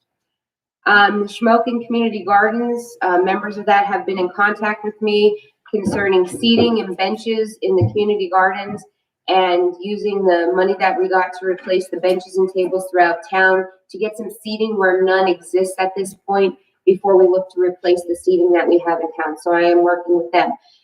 They have several projects in the works throughout Shamokin. They're doing great things, and I look forward to working with them on the projects. Check out their Facebook page, Shamokin Community Gardens, and you can see their work and their future projects. I was contacted by Megan Baumgartner from the A&B Children's Theater.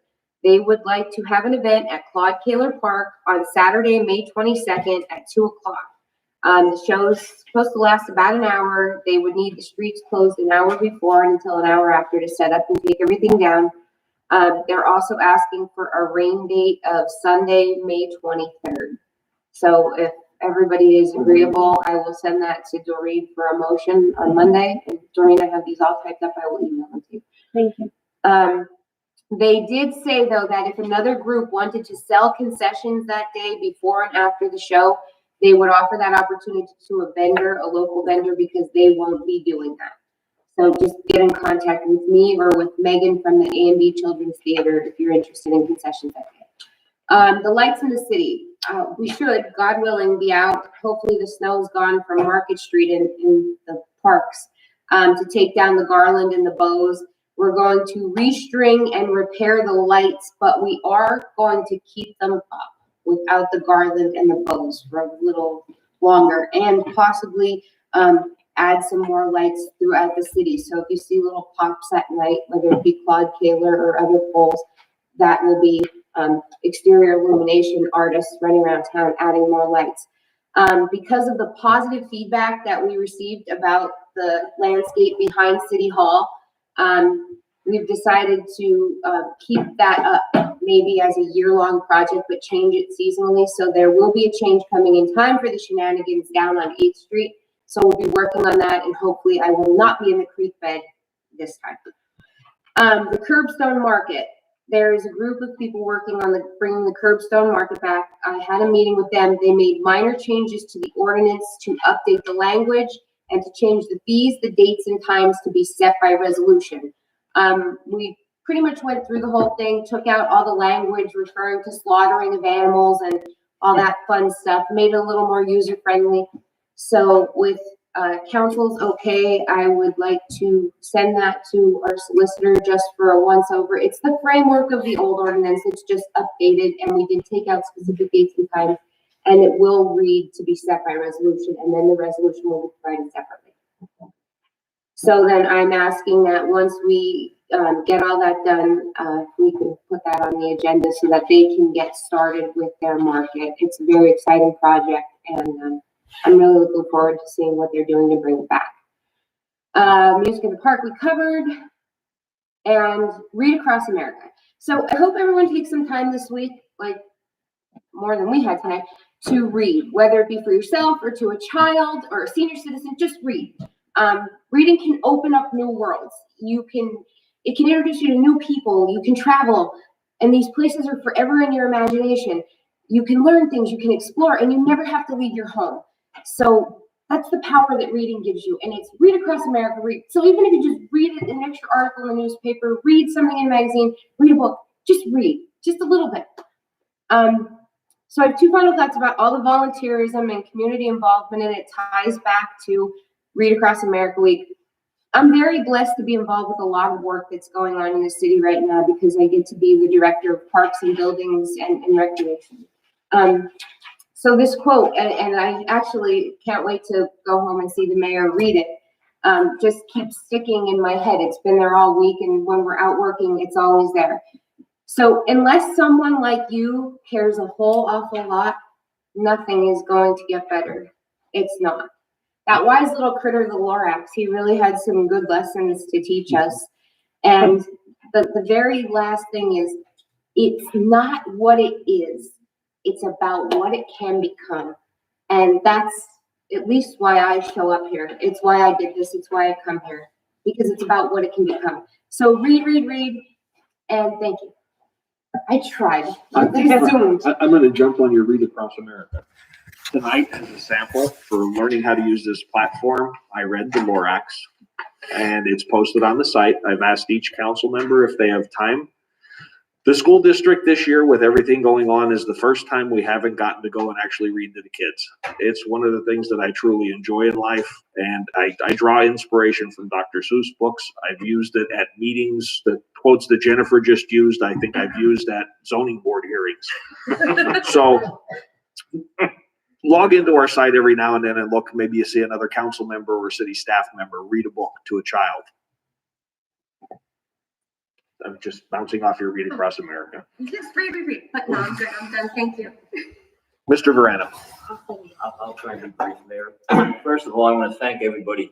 The last 5 or 6 weeks been very trying, but we get through it, like Councilman Seidel says, and the mayor. Thank you, Mayor, for all your support. Scott, Fire, EMS, everybody, terrific job.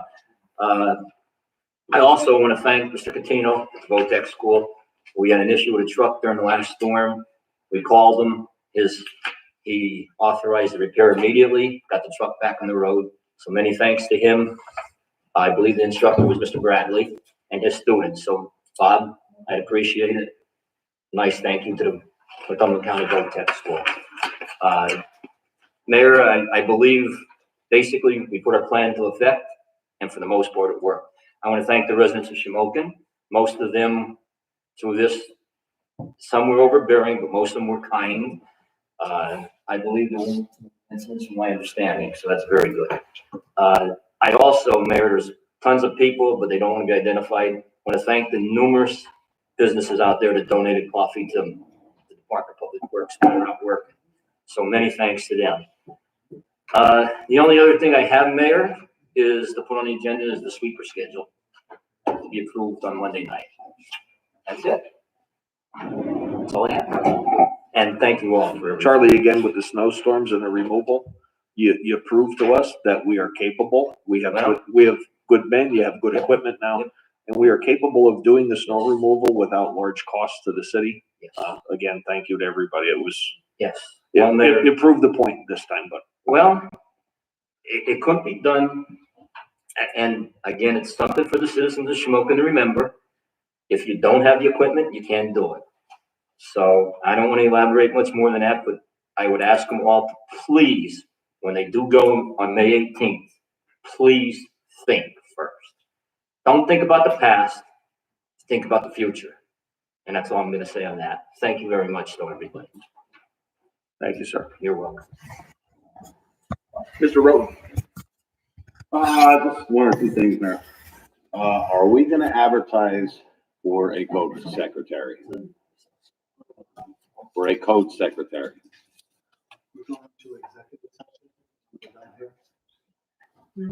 Other question is, have we made any movement on repairing the code vehicle?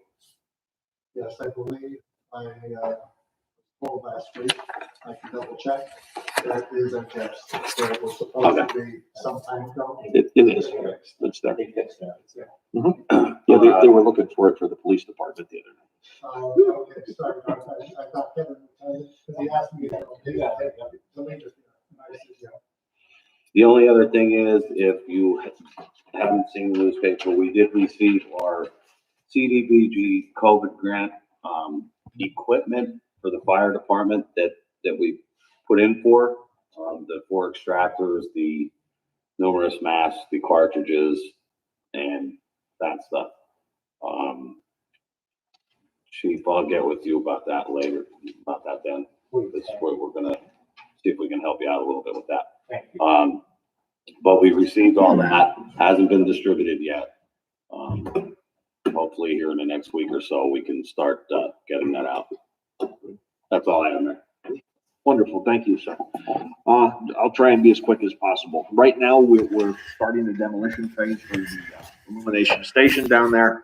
We still have a lot of stuff in there that we need to get out. We agreed to get the pictures out, try and distribute them to the public. If any of you are available to go down and help carry boxes, March 11th at 5 p.m. If Scott's available with a ladder and tools to get into the building, especially March 11th at 5 p.m. It's a Thursday, next Thursday. It's supposed to be the warmest day coming up. Oh, you probably like that. Again, I don't want it to get away from us, because once we turn it over to the contractor, we are not allowed to take anything out of the building after that point. How secure is it? It's just Kevin secured it, so it's secure. Okay. Do you need anything from us? If Kevin could tell us how he secured it, like what kind of screw heads they are, maybe that'll be easier than popping a door. I don't know if Kevin secured that side. I did. Okay. There you go. Even better then. Okay. We're reaching a point now where the option is running out on the Schroyer Mill project for the takeover from Greater Shamokin, the corporation. Redevelopment. Okay.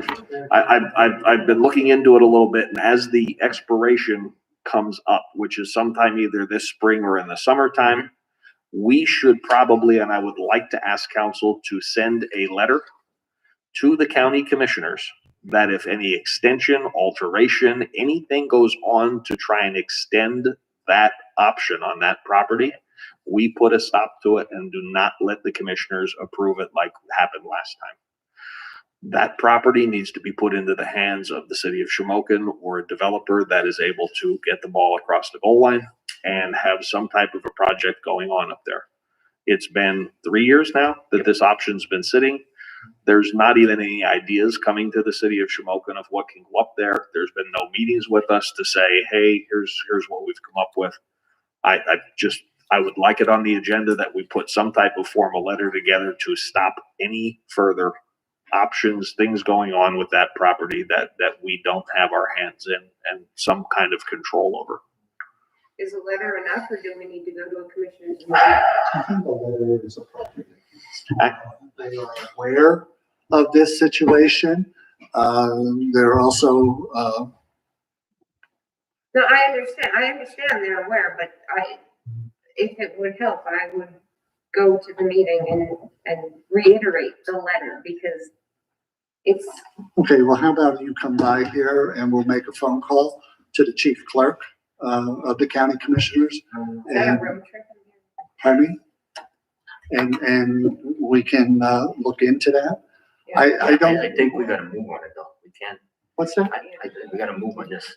So they. I think a written letter, maybe backed up with an appearance, but something in writing that goes down there and they answer. Yeah. Sure, so you know which direction to actually go. Yeah. Whether you right now take them into court or whatever. It's not even our property right now. It's still listed to Stella Ali. Well, yeah. We've been supposed to be sending her bills for services from the warehouse up there to try and put some pressure on her to do something with the property. Since the property has been grassed, there has been records being kept as the hours of manpower that it's costing the city in cutting it. And if you'll recall, that basically got growing at the end of the summer season last year. So, we're not talking $1,000 bills floating around, but there's some money that is owed to the city. But I agree with the mayor that since we seem to be the keeper of the property for the time being, we don't own the dirt. We should exercise our right and do some inquiries before the time Is she a runs resident out. of the county, by chance? Does anybody know?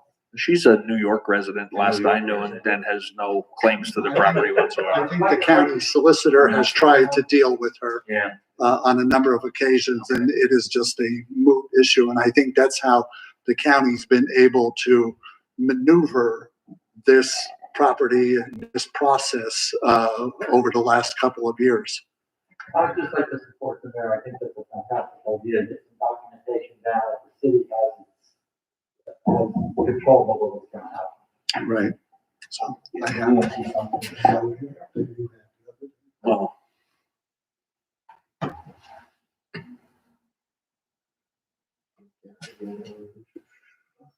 About the Schwer building. Okay. The one other thing is the Twigger property over at the coal hole. There's a cartway in between the city property and are you working with, have you taken over working with, Dilligi to try and get that? I talked to Bob and I also spoke to Bob. Great. And I did put a call into a company to have that property surveyed, so we know where that's at. So we have some idea how to proceed in putting this in the paper. Once it gets surveyed, as you realize, that's gonna have to go out on bid. Yes. So you'll have to take a chance like everybody else. But it's only gonna benefit, really. Yeah, it's just. Yeah. Yeah, I know. can't You gotta do it. You can't I possibly understand. want that piece of dirt. It's an alley. Okay. The rest of my items are executive session items, so. I know Bob has probably 3 or 4 himself. Does anybody else have anything before we break to executive session? Executive session. Does anybody need to come back to the meeting after executive session, Bob? Okay. Do we need Betsy for executive session? Okay.